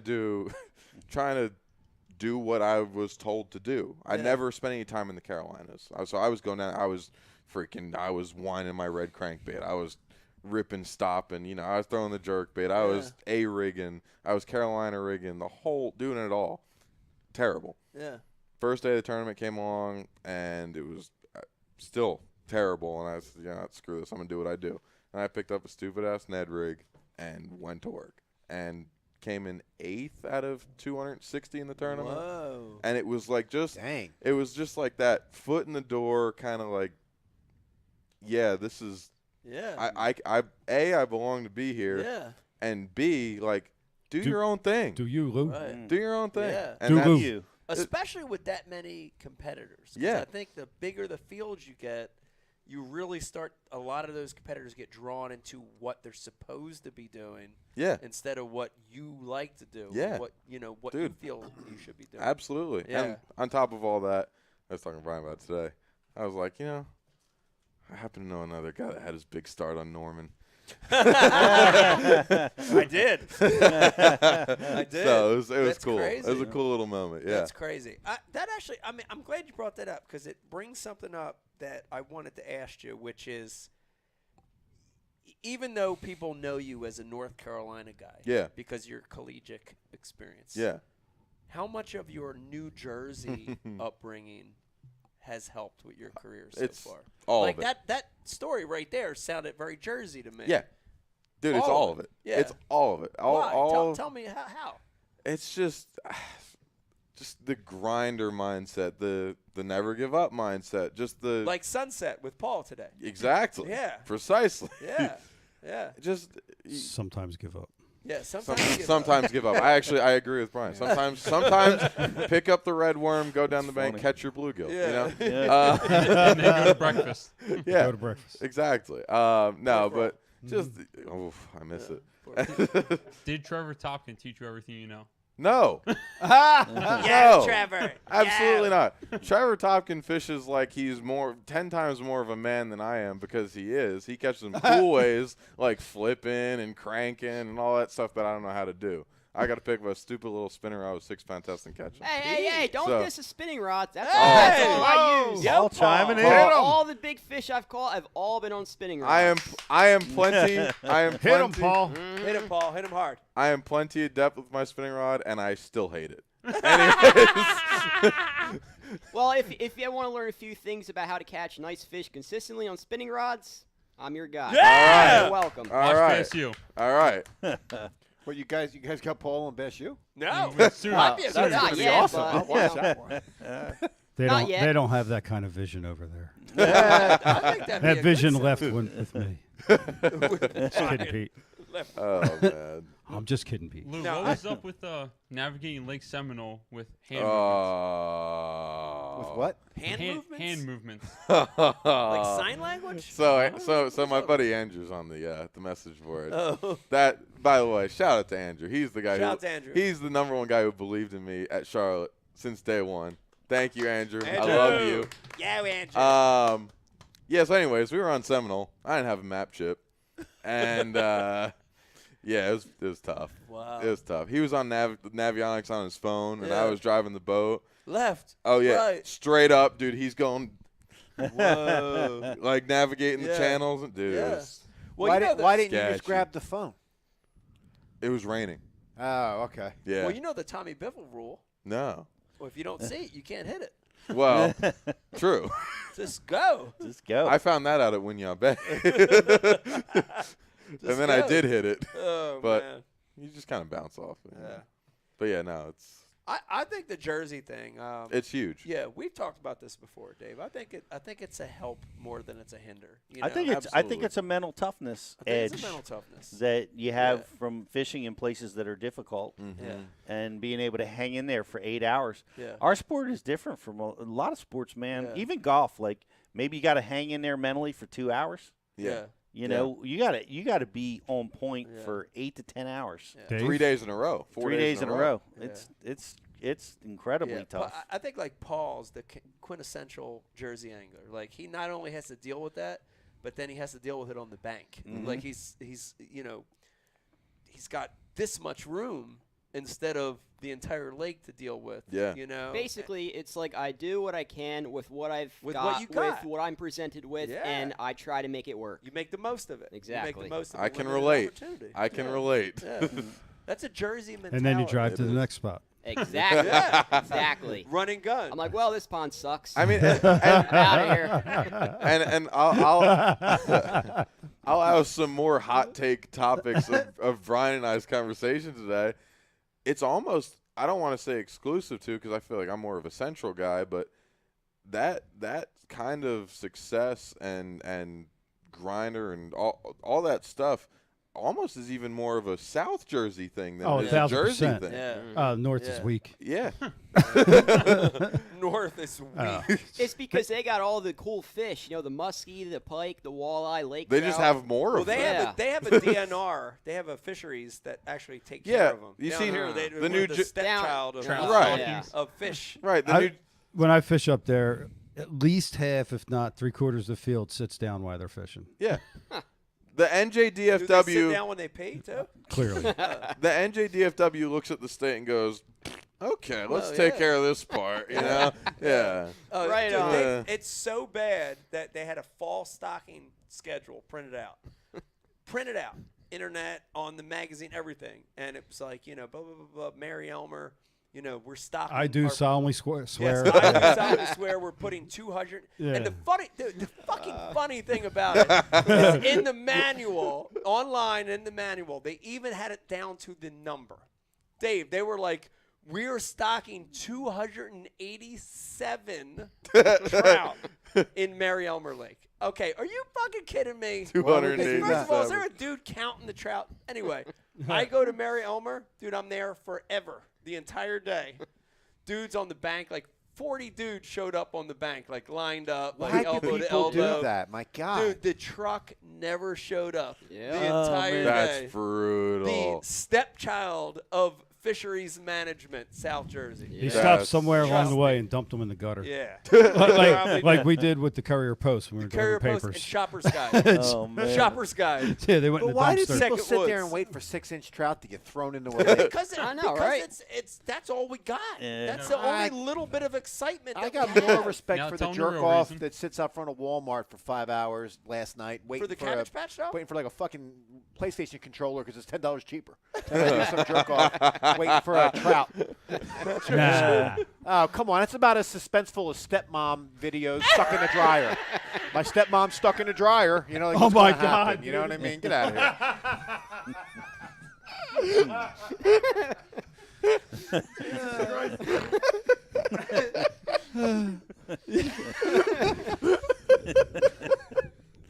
Mark it. Yeah. You were wrong on everything, and you still won. Oh God. So in this month's unboxing, we have My stepmom's stuck in the dryer. Oh, Jesus Christ, dude. Wow. Oh God. No one can even recover from that. All right, let's go. Where do you go? Yeah, you think anybody from the state fisheries will come to the Ike Foundation bank? Answer the show. Nope. Probably not. Well, invite them. They weren't watching. yeah, I was going to say, if Probably they're right. watching, that is. They probably weren't watching. It's messed up, man. That was great. Dave's stepmom on his message board. That was quick. She got out of the jar? She escaped. She was just a tumble, Pete. The lock. Just never. Yeah, pop that lock. Yeah. That was quick. Pop that All lock. right. Lou, I'm curious. The other thing that Bobby said, you know, Yeah. it was like loud and clear when Bobby came on that the classic was Oh. something that he dreamt about since he was a kid. Like it's the marquee that brought him over. Is this something you've dreamt about? Like, is this already a goal for you, just an accomplishment, just to make this classic? Oh, without a doubt. Yeah. Yeah. How yeah. long? How long? When's the first time you thought about it? I mean, I started bass fishing when I was probably 12 or 13. Yeah. Then. So, you know. Long time. 10 years, Yeah. 11 years. Yeah.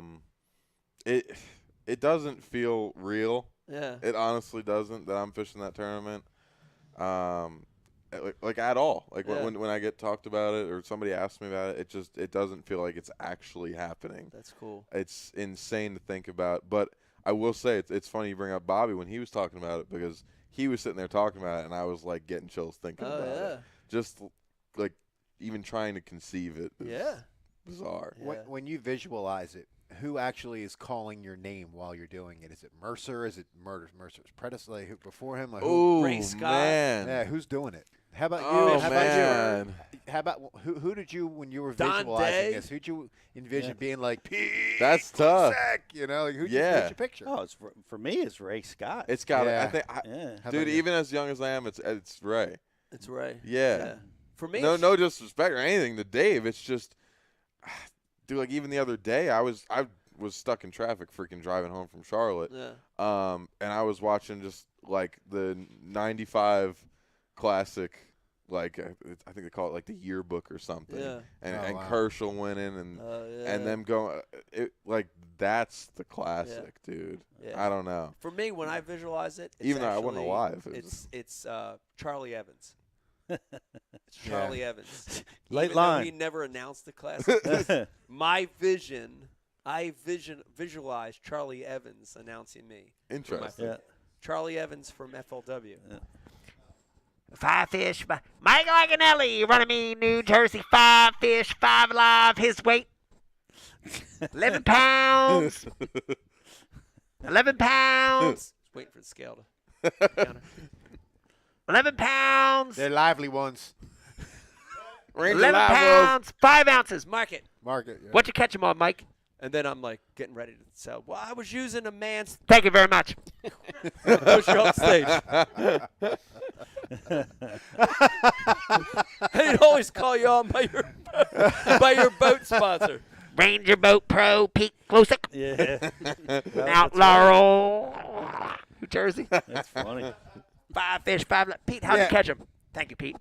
And Pete's like, And he never missed an opportunity to talk about how the fish, he couldn't get the scale because the fish were flopping because of the Ranger Live Well. Ranger Live Wells. Yeah. Ranger Ranger Live. Live Oh, them Wells. Ranger Live Those Wells. skeeter Ranger those- Live Wells is so good. We can get those skeeter weights almost immediately.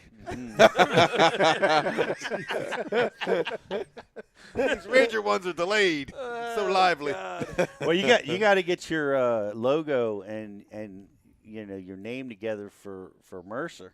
I know. No, You know? Mercer gets named together. Well, you I could, mean, you sure. could do Love it both that. You ways. could help 'em. Okay. Yeah. You could feed him that and Yeah. tell him what to Give him say. some ideas. Or if not, a lot of guys don't do that, and then he comes up with Right, it. And then sure. then you're stuck with it. Right. Yeah. You'd rather force it to him. You know? Yeah. I got to say, Mercer's amazing job, and I think He he's, does. He Yes, really he does. He's what every people that are making it now, they're going to be looking to him as the Ray Scott, right? He's the marquee, and you know, when I got started, it was Ray, but Mercer's doing an awesome job. Yeah. You know, No, for sure. A lot of energy. a lot of Oh energy. yeah. Yeah. Puts it out there. So I had one in the notes, Lou. Okay. From earlier, and this is just basically kind of a guy's call, you know, like twins' birthday.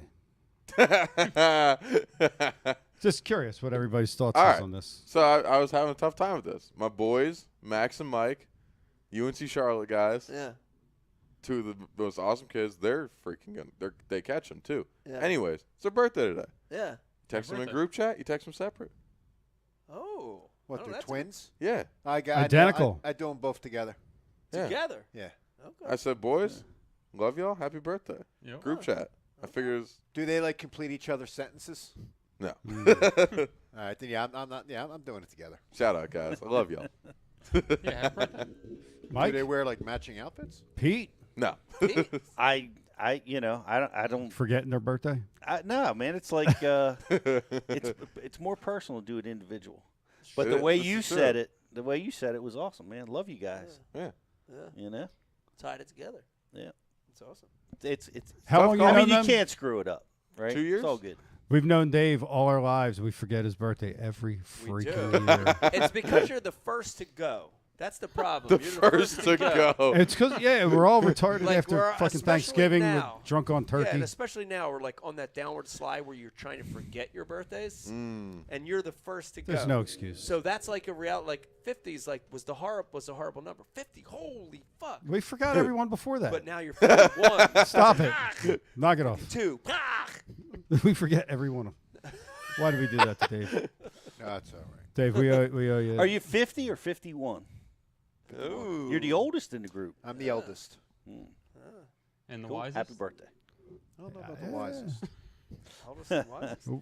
Most well read of the last 10 years for sure. Yeah. All right. Let me. Like all of us were like this and then like that.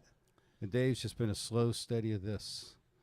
Started real low, but he's just steady climbing. Steady climbing the whole ride. It's a good long-term investment. Because I have the best calves. Calves get you through to the finish line, man. Yo, calves. You're right. Damn. They do. Real quick, let me remind everybody, this is your last chance. Like and share the feed on Facebook. Be entered a chance to win the Elite Box.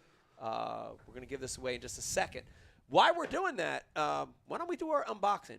Brian DeCarpenter, I'm going to do a Pro Box tonight. Whoa. Let's do a run-of-the-mill Pro Box. What do you Run think? of the mill. Yeah. I All mean, right. Yeah, this, that, and the third. This is a good box. All right, you know how this works. We are the only live podcast to do an unboxing. Tonight's a Pro Box. Great to do this too, Pete, right before the holidays to give people an idea of what you get once a month on your doorstep. Let me remind you, the thing I love about this box, a lot of stuff in here you wouldn't buy on your own, which I like. It's like forcing stuff in your hands, which I really like. I think Dave, for his birthday, gets to go first. I think I Dave, agree. Dave gets to go first. All right, so we'll give it to Dave. I actually like to hear Power Bait Paul's take on it. As birthday boy, can I defer? It's your birthday. Oh, you could. It's your The birthday. boss. You want to give? Yes. I defer to Power Bait Oh, Paul. Paul gets the first pick. He wants to kick off. He wants to kick off. Power Bait Paul never Good gets call, first David. choice. He always Dave gets wants to take Oh, the wait, ball hold out. on a second. I've been here for every damn show. Yeah. and I've never got Paul, first this is choice. like Your 11 day years. will come. You better watch Your your day will come one day. One day. Paul, you have power tools Dave stacked did up on something unopened positive. boxes. Yeah, it's to make up for all the times he's roasted me, and I didn't have a quick comeback right away. It's a makeup. I had a man. school zone joke. I was going to hit him with earlier, and I felt guilty that I was going to use that, so I just gave him I the saw box. you. I saw it. I saw you swallow it down. Yeah, Swallow it down. I did. All right, I got It's a mine. better man. So, here we go. All right. Go to All Dave, right, and we'll come back this way. Now we're going counterclockwise. Okay. All right. We might need the Paul cam for this Oh, one. shit. Doesn't Paul talk on the Paul cam? Yeah, hold on. This is Oh. Brian DeCarpenter. We pimped the Paul cam earlier. Yes. So we got to use.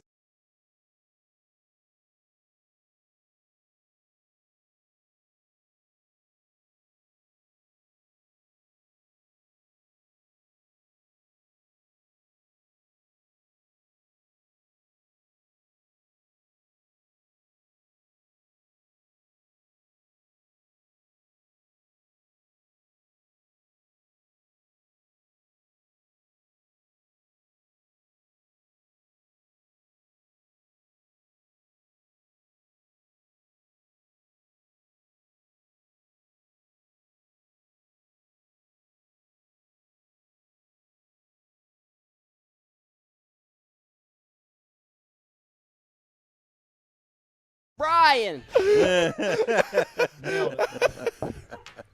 I nailed it, Paul. Oh, my God. What is happening? It was like a Jerry Lewis telethon. He killed it, man. And he picked and he's got the popcorn's jig.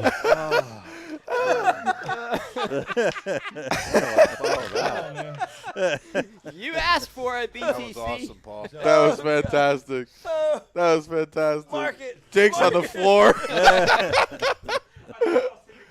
Mark it. Mark it. Please. I need to watch that back. I need to watch that back when Paul, I'm hold in a that- hold better that state jig of up. mind. Hey,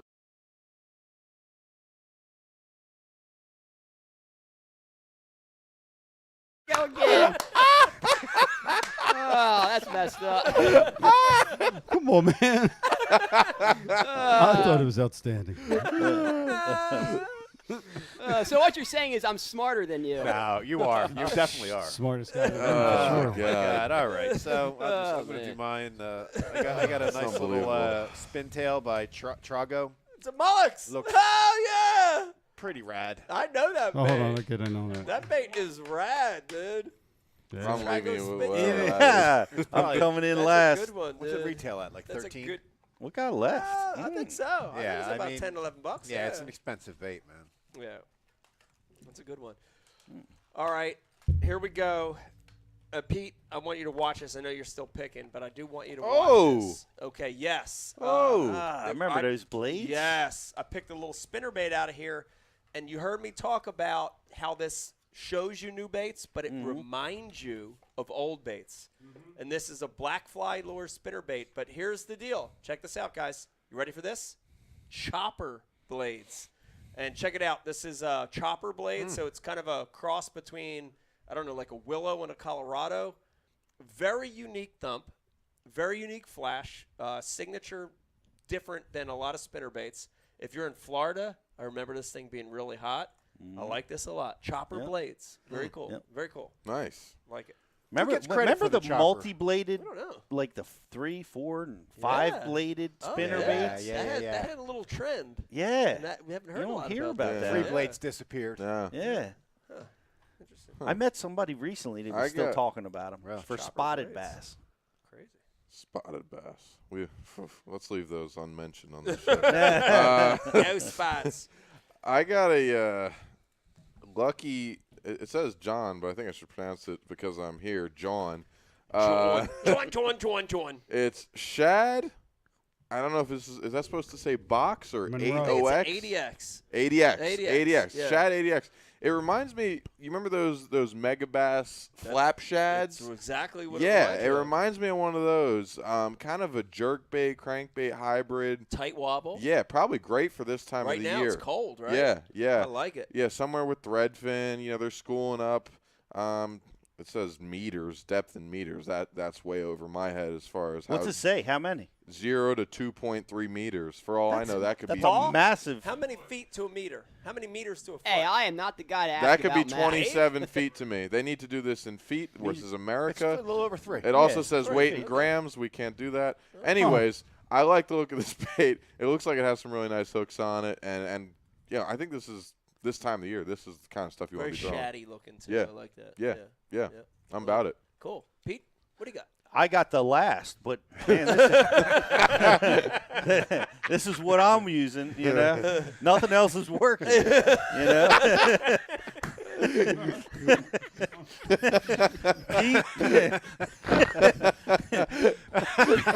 Pete, go try to catch something with this. Yeah. Catch. This is a Ned bait, right? It's cool. Nobody liked this bait, right? I don't know why these guys like this bait. Dude, sometimes the bait with the least action is the best bait. I don't like it. Dude. Hey, Pete, I caught one of the most stubborn bed bass I've ever come across on that.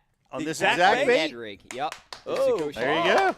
It's like a Powerman Pollard, Shenko. When I get desperate and they don't want to bite the jig or the power worm, I'll break out a Ned rig if I have to. That's Mini Dean. It's kind of it's not Hold quite on. a crawl. Mini D. Paul, did you just get your first AKA tonight? Mini D. Mini D. I mean, if that's not taking a shot at my height, okay. No, it's not. It's saying the next Dean. Mini Dean.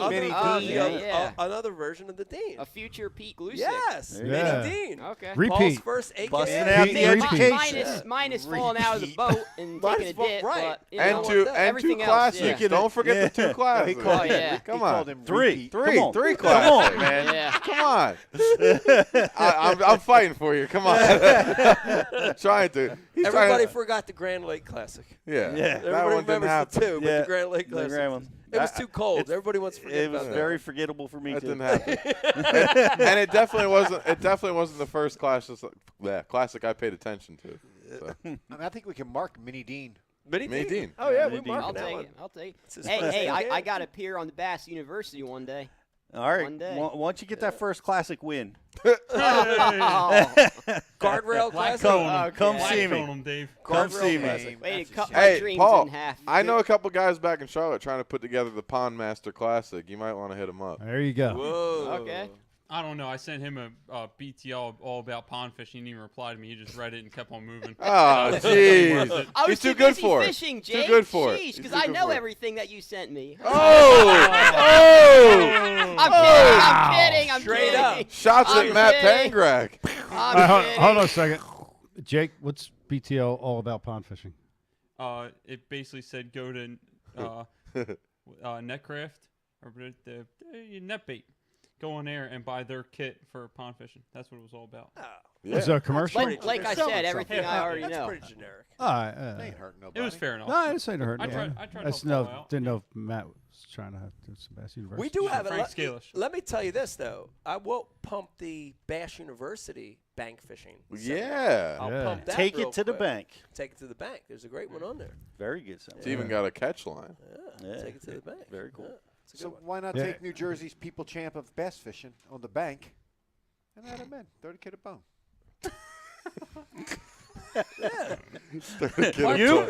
I'm no people's champion of bank fishing at all. I'm the- He could teach people God. more than I can. All I do is talk about freaking mindset and all this crap that doesn't actually exist. He can tell you about baits and stuff. I Classics. see that. All right. And spinning rods. I do like. Oh, Paul, don't get me started on spinning No, rods. I'll get you into the spinning rods. Oh, I'm more into spinning rods than I care to admit.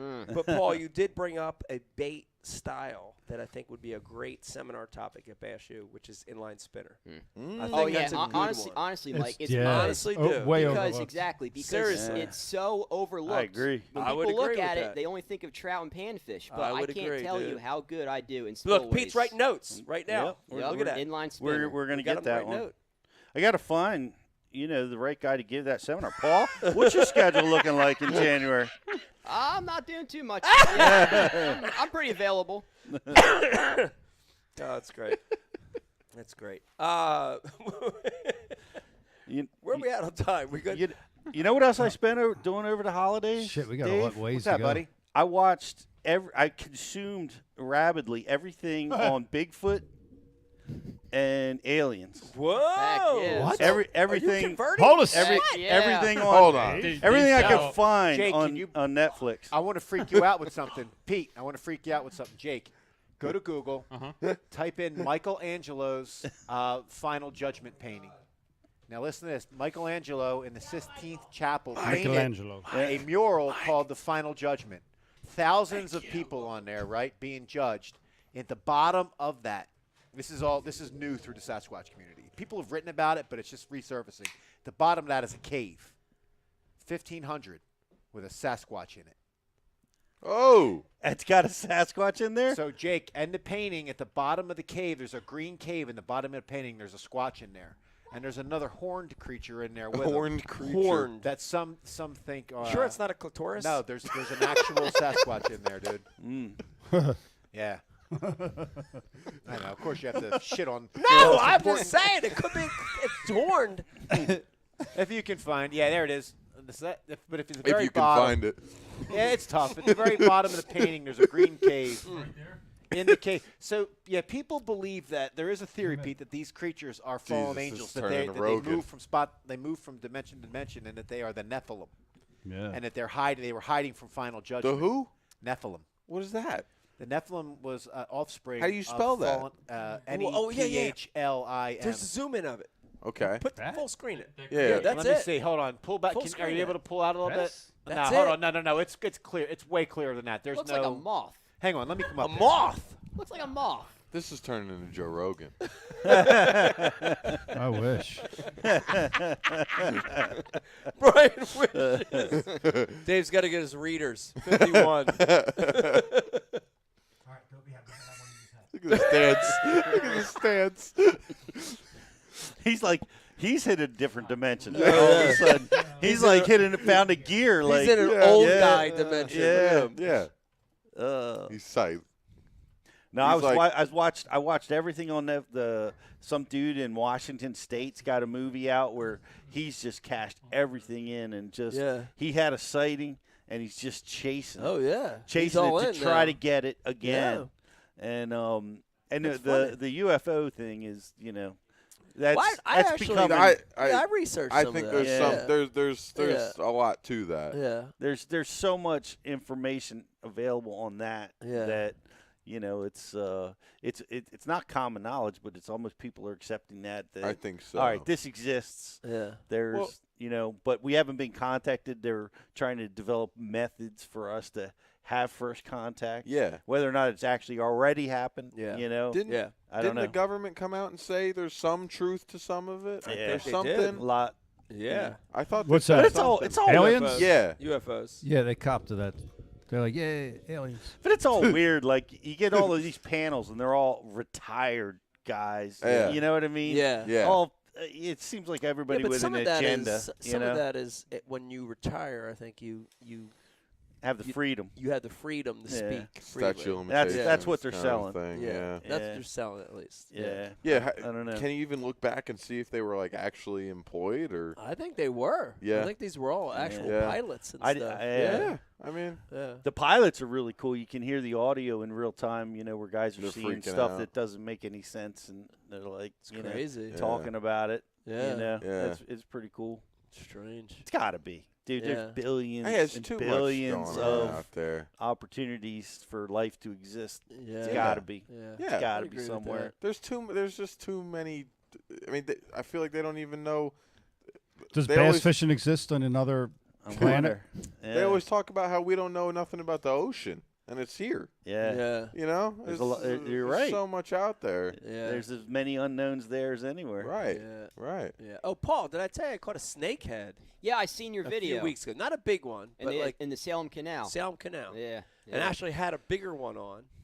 Came that off? Came off, Ah. flipping. But then I caught that one on a chatterbait, and it was just like Yeah. pound and a half or whatever, a small Yeah. one, but it was cool.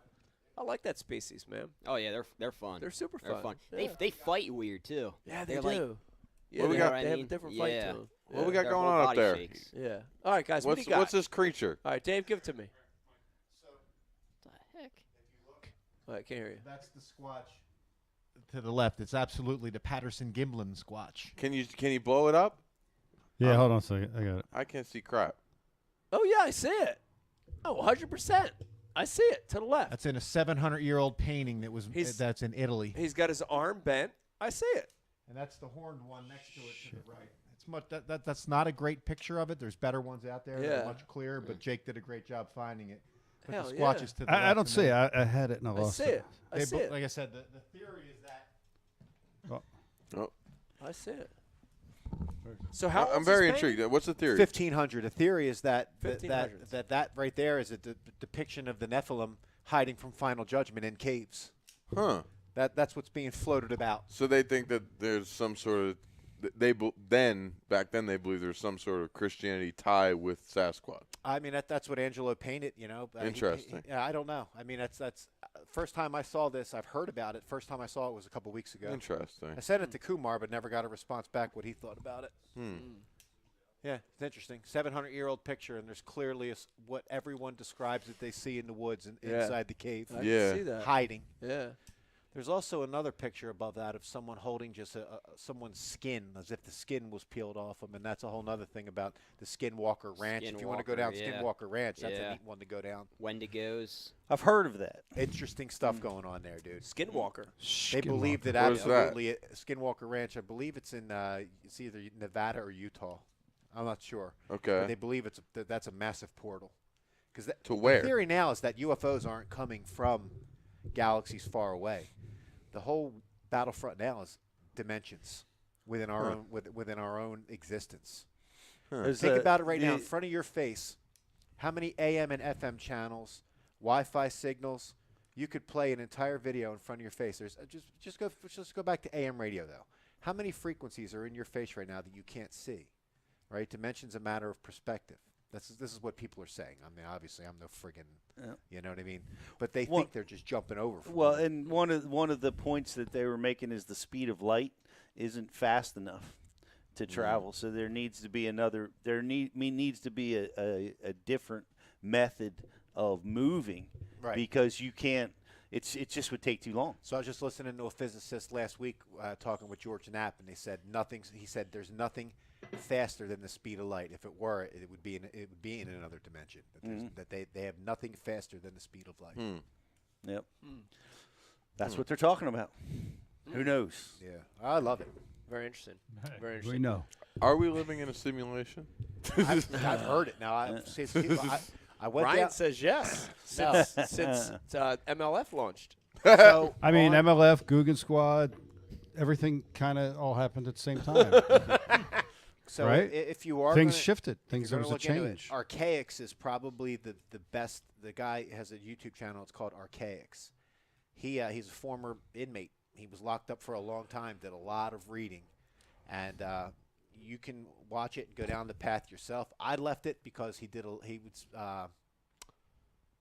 not like completely religious, but I saw where his things were leading away the path that I'm trying to lead toward. Interesting. You know, and his theory on it's the best. He calls it the simulacrum, and he says that you can change and you can mold and ply the simulacrum to fit your destiny. Dude, but you have Jeff to- from BU, like I got a whole like hour and a half on that from him when I showed up before you guys at the iCast.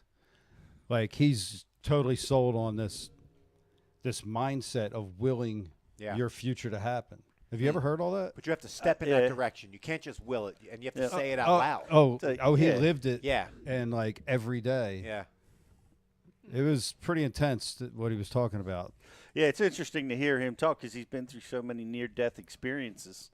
And near failure and bankruptcy and all of the above. Yeah, he's died so many times, or you know. I really think that if everyone in here, if you he's had injuries and you know, he's had eruptions of his internal his GI tract, and he's been on the cusp of not being here a lot. So it's really, you know, he has a perspective on life which is really good, you know, and positive, and you know, it's unique, you know. Like, what interests you in this whole conspiracy realm? People dial into the show to hear your take and your likes. What do you find interesting? I'm interested in it because I like the fact that you know, you always talk about like everyone buying into, you know, the norm, and I like questioning. I've always been someone that's questioned things, so that's my interest. You know what I mean? Do you remember? Because there's different. I think everything's not black and white. I think there's gray. Does you know, that so just that's what I pop like out of a about different it. dimension? Yeah, it did. Is that a moth? I'm not sure I said that painting looked like a moth not too long ago. That is weird. But I've been sending Brian as much as I can find. Like when we had Jay on, Jay said we're being lied to about everything. Yeah. I've been sending to Brian as much as I can scripts from Ukraine where they're filming scenes. Yeah. Where they're actually filming bombings and they're filming like movie scenes of people who are acting like they've been gassed, and there's people like with hidden cameras, but you don't see the actual camera crew with boom mics while this soldier's like, oh my God, it's Is bad. that true? Man. I'll start sending you to Oh, stuff I need if you to see want. that. I You didn't know, know that. open up a Telegram account. It's all over. You know. All right, I might. Yeah, I don't know. But here's the thing I wanted to say real We quick. need a name for Jake real quick. What's the name for Jake? I thought it was Chalk Demon. All right. No, I'm He's happy. pretty Caucasian. I can tell you this: I'm very, very excited that I got to win my Classic and Angler of the Year before the portal was opened. So that was all real. So it was real. Right. I mean, if Very anyone, happy if about anyone that. doesn't know what Brian's mentioning, so there's this in Switzerland. There's something called the Hadron Collider. It opened up. Hadron. Just go to YouTube and look at the opening ceremony. You don't have to be a religious scholar to see how demonic the opening ceremony was. To them opening. To them starting this particle beam that they call the God particle, yeah. You know, it's basically a rifle a rifle barrel, Right. where they're trying to split an atom. Yeah. You know, and they think the theory. On my side of it says that they're trying to open a portal to hell to shuttle demons through. Huh. And you know, it gets deep. But just look at the YouTube video and see how hellish it is, dude, when they brought the this thing opening back ceremony. in. Oh my God, So it's is gross. that? Oh, yeah. Is the Yeah, movie? I've seen it. The movie Stranger ridiculous. Things. Did they base the movie off of that? No, that They was did not? no, that was based off of remote viewing. So in the 60s, we learned that the Russians were using something called remote viewing. When you see 11 in the dark space inside of water deprivation tank to insert herself into conversations. Yeah. That was something that the Russians started doing, and we started doing it just to counter the Russians. We learned that they were doing it to try to get into our meeting rooms to hear what we were saying. Did it work? So it's a real project. It went on for, millions of dollars were spent, and it went on for 30-something years. So, I mean, there's Ed Dames is probably if you want to have for a resource for people, Ed Dames is who you want to look up on YouTube. He was a major in the Army, and he talks about it. It's interesting. That project's they're all kind of connected, right? So you have I forget what what remote viewing was called, the name of the project, but they all kind of piggyback. They were all made around the same time of the Philadelphia experiment, which happened. Any of you anglers, this has a fishing tie. The Philadelphia experiment was conducted within 100 yards of White Rock at the mouth of the Schuylkill in the Philadelphia shipyard. Whoa! Right? They were able to. Is that true? They were able to disappear the USS Eldridge, if you believe it happened. Right? Now, that was happening at the same time remote viewing was going on. At the same time, the Montauk project was going on. Now, Montauk was amazing. Montauk Was there a movie made out of the Philadelphia project? It was called the Philadelphia Experiment. They made like a love movie, but one of the guys who was there said that they got the beginning and the end right to it. But supposedly, a couple guys jumped off the ship during the Philadelphia Experiment when they were disappearing the ship and landed in the Montauk project 10 years in the future. What? Yes, and the Montauk, what that was they learned, they figured out how to send radio waves out to change people's behavior. That's all that was. And they said that you can't send a constant blast out because the brain knows how to adjust, so they burst it. And they think that's how they're controlling people's minds. That's how we are allowing what's going on right now. Yeah. It's also called mass psychosis, but like they think the theory is that this project is what creates the bubble over us to allow the things that are going wrong. We're sending billions to Ukraine when we have our own border to protect their border, while our border and our homeless and our people are starving. Yeah. And yet, that whole Ukraine's just a circle of money going back to them. But point is, what you were saying, with, what's funny, Dave? Remote viewing. Like, none of that is, like, talk to anybody that's not dialed into the stuff, the pages you follow. Yeah. They don't know any of that. No, I know. They don't know, about by design. Yeah. By design. It's just no, remote viewing, like I said, Ed Dames, I'll give you the resources. The only thing more miserable than fishing in New Jersey is following politics. More bleak and miserable. But if you, we talked about that like that statement for like an hour today. Yeah. It's a singular statement. Bleak. What is more miserable? And we came up with that both. Yeah. Yes. They're pretty even. The answer is yes. Yeah. Well, because if you follow politics, like you're not following you're following a script. You're not following any truth. You're caught up in the little matrix that they're creating where, one side points at the other. And, it's just, there's no point in following because these people are controlled by global. Do you think for a second a guy with billions of dollars of interest are going to let a bunch of dumb sheep determine who runs a country? People that won't even get off their ass to go. Do you think they would accept the terms of life the way we accept them, being told what we can and can't do? They don't do that. Right. They're not going to allow us to determine who runs a country. Right. At what point do you think that they said we're going to do this, the way that we said we're going to do this, and they changed that? Or do you think that the whole time it was just, let's let these people think that? Probably from the beginning. You think so? I mean, people have been stupid forever. Yeah. Paul, how many doors did Paul Revere knock on and they closed it on him? Yeah. Only a third of the American settlers fought against the English. 2/3 sat it out. Yeah. And got to ride the wave in. Yeah. So I don't know. I don't know if it's always been like that or not. I don't know. I'd like to try to give people, if anyone cares, I like to try to give some resources to some of this stuff. Right. And just so that people can see and use their own discernment, and go from there. Just never. Yeah. It's tough. A lot of stuff I watched, man, you just red flag that stuff like crazy. Like, oh my God, this is just, it's so hard to, it's just so unbelievable. Yeah. Because they're using the same cast of characters. And, Yeah. They're not.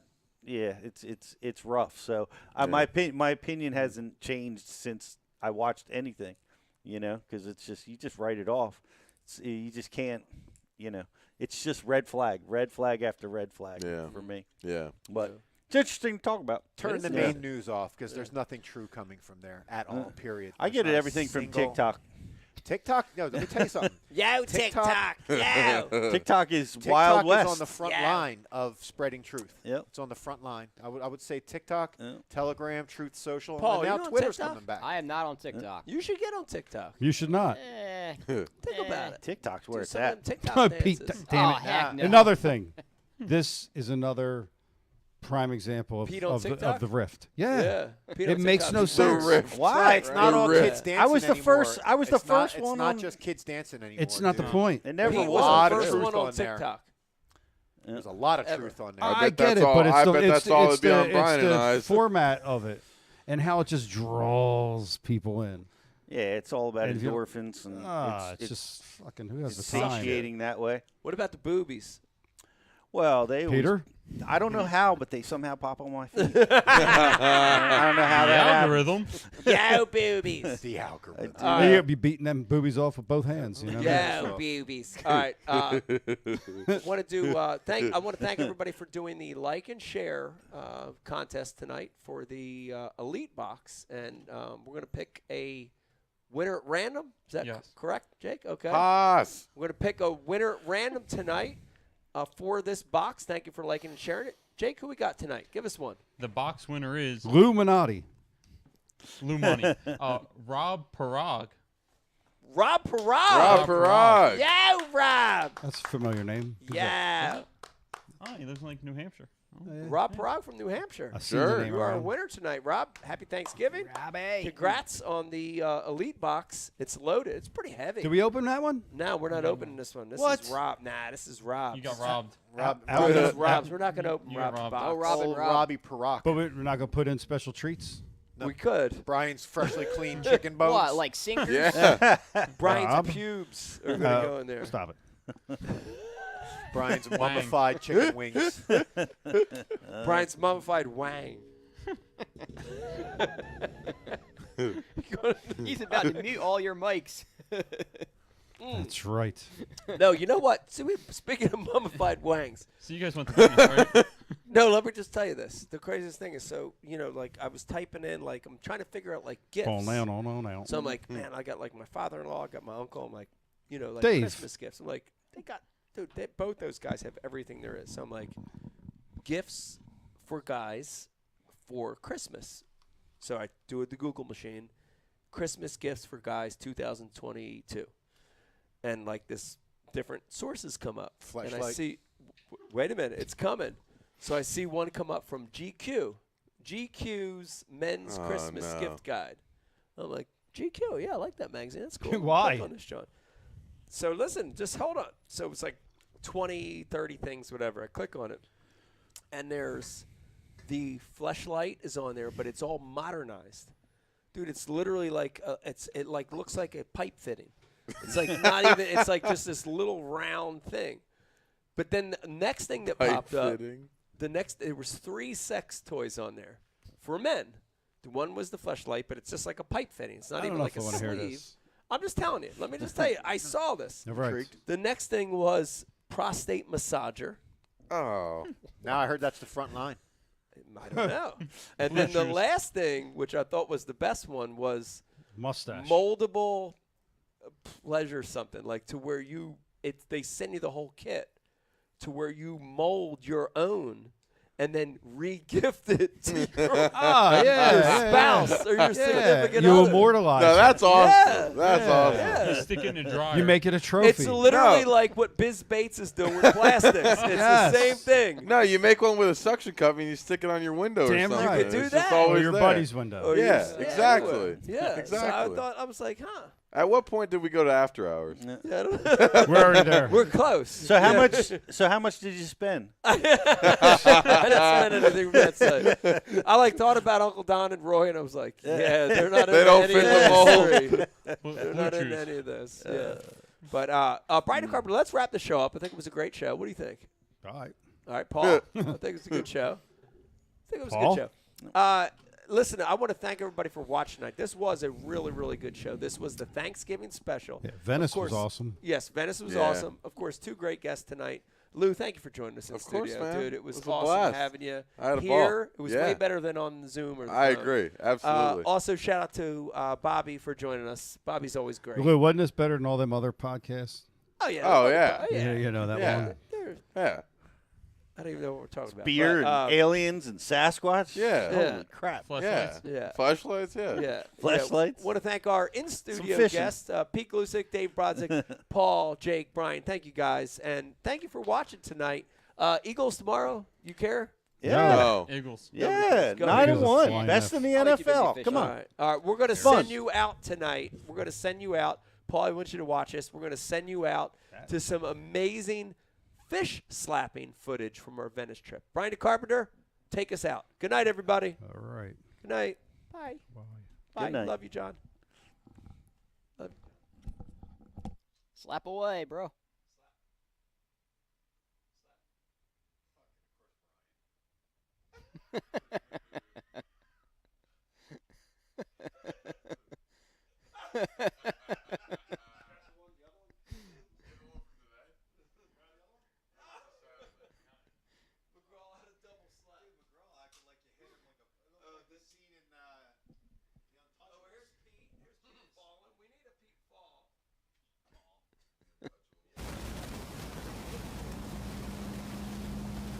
All right, let's roll.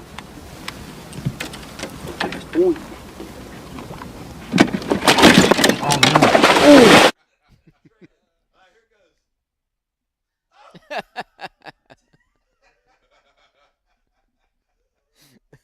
God, if you would have double legged him off the boat.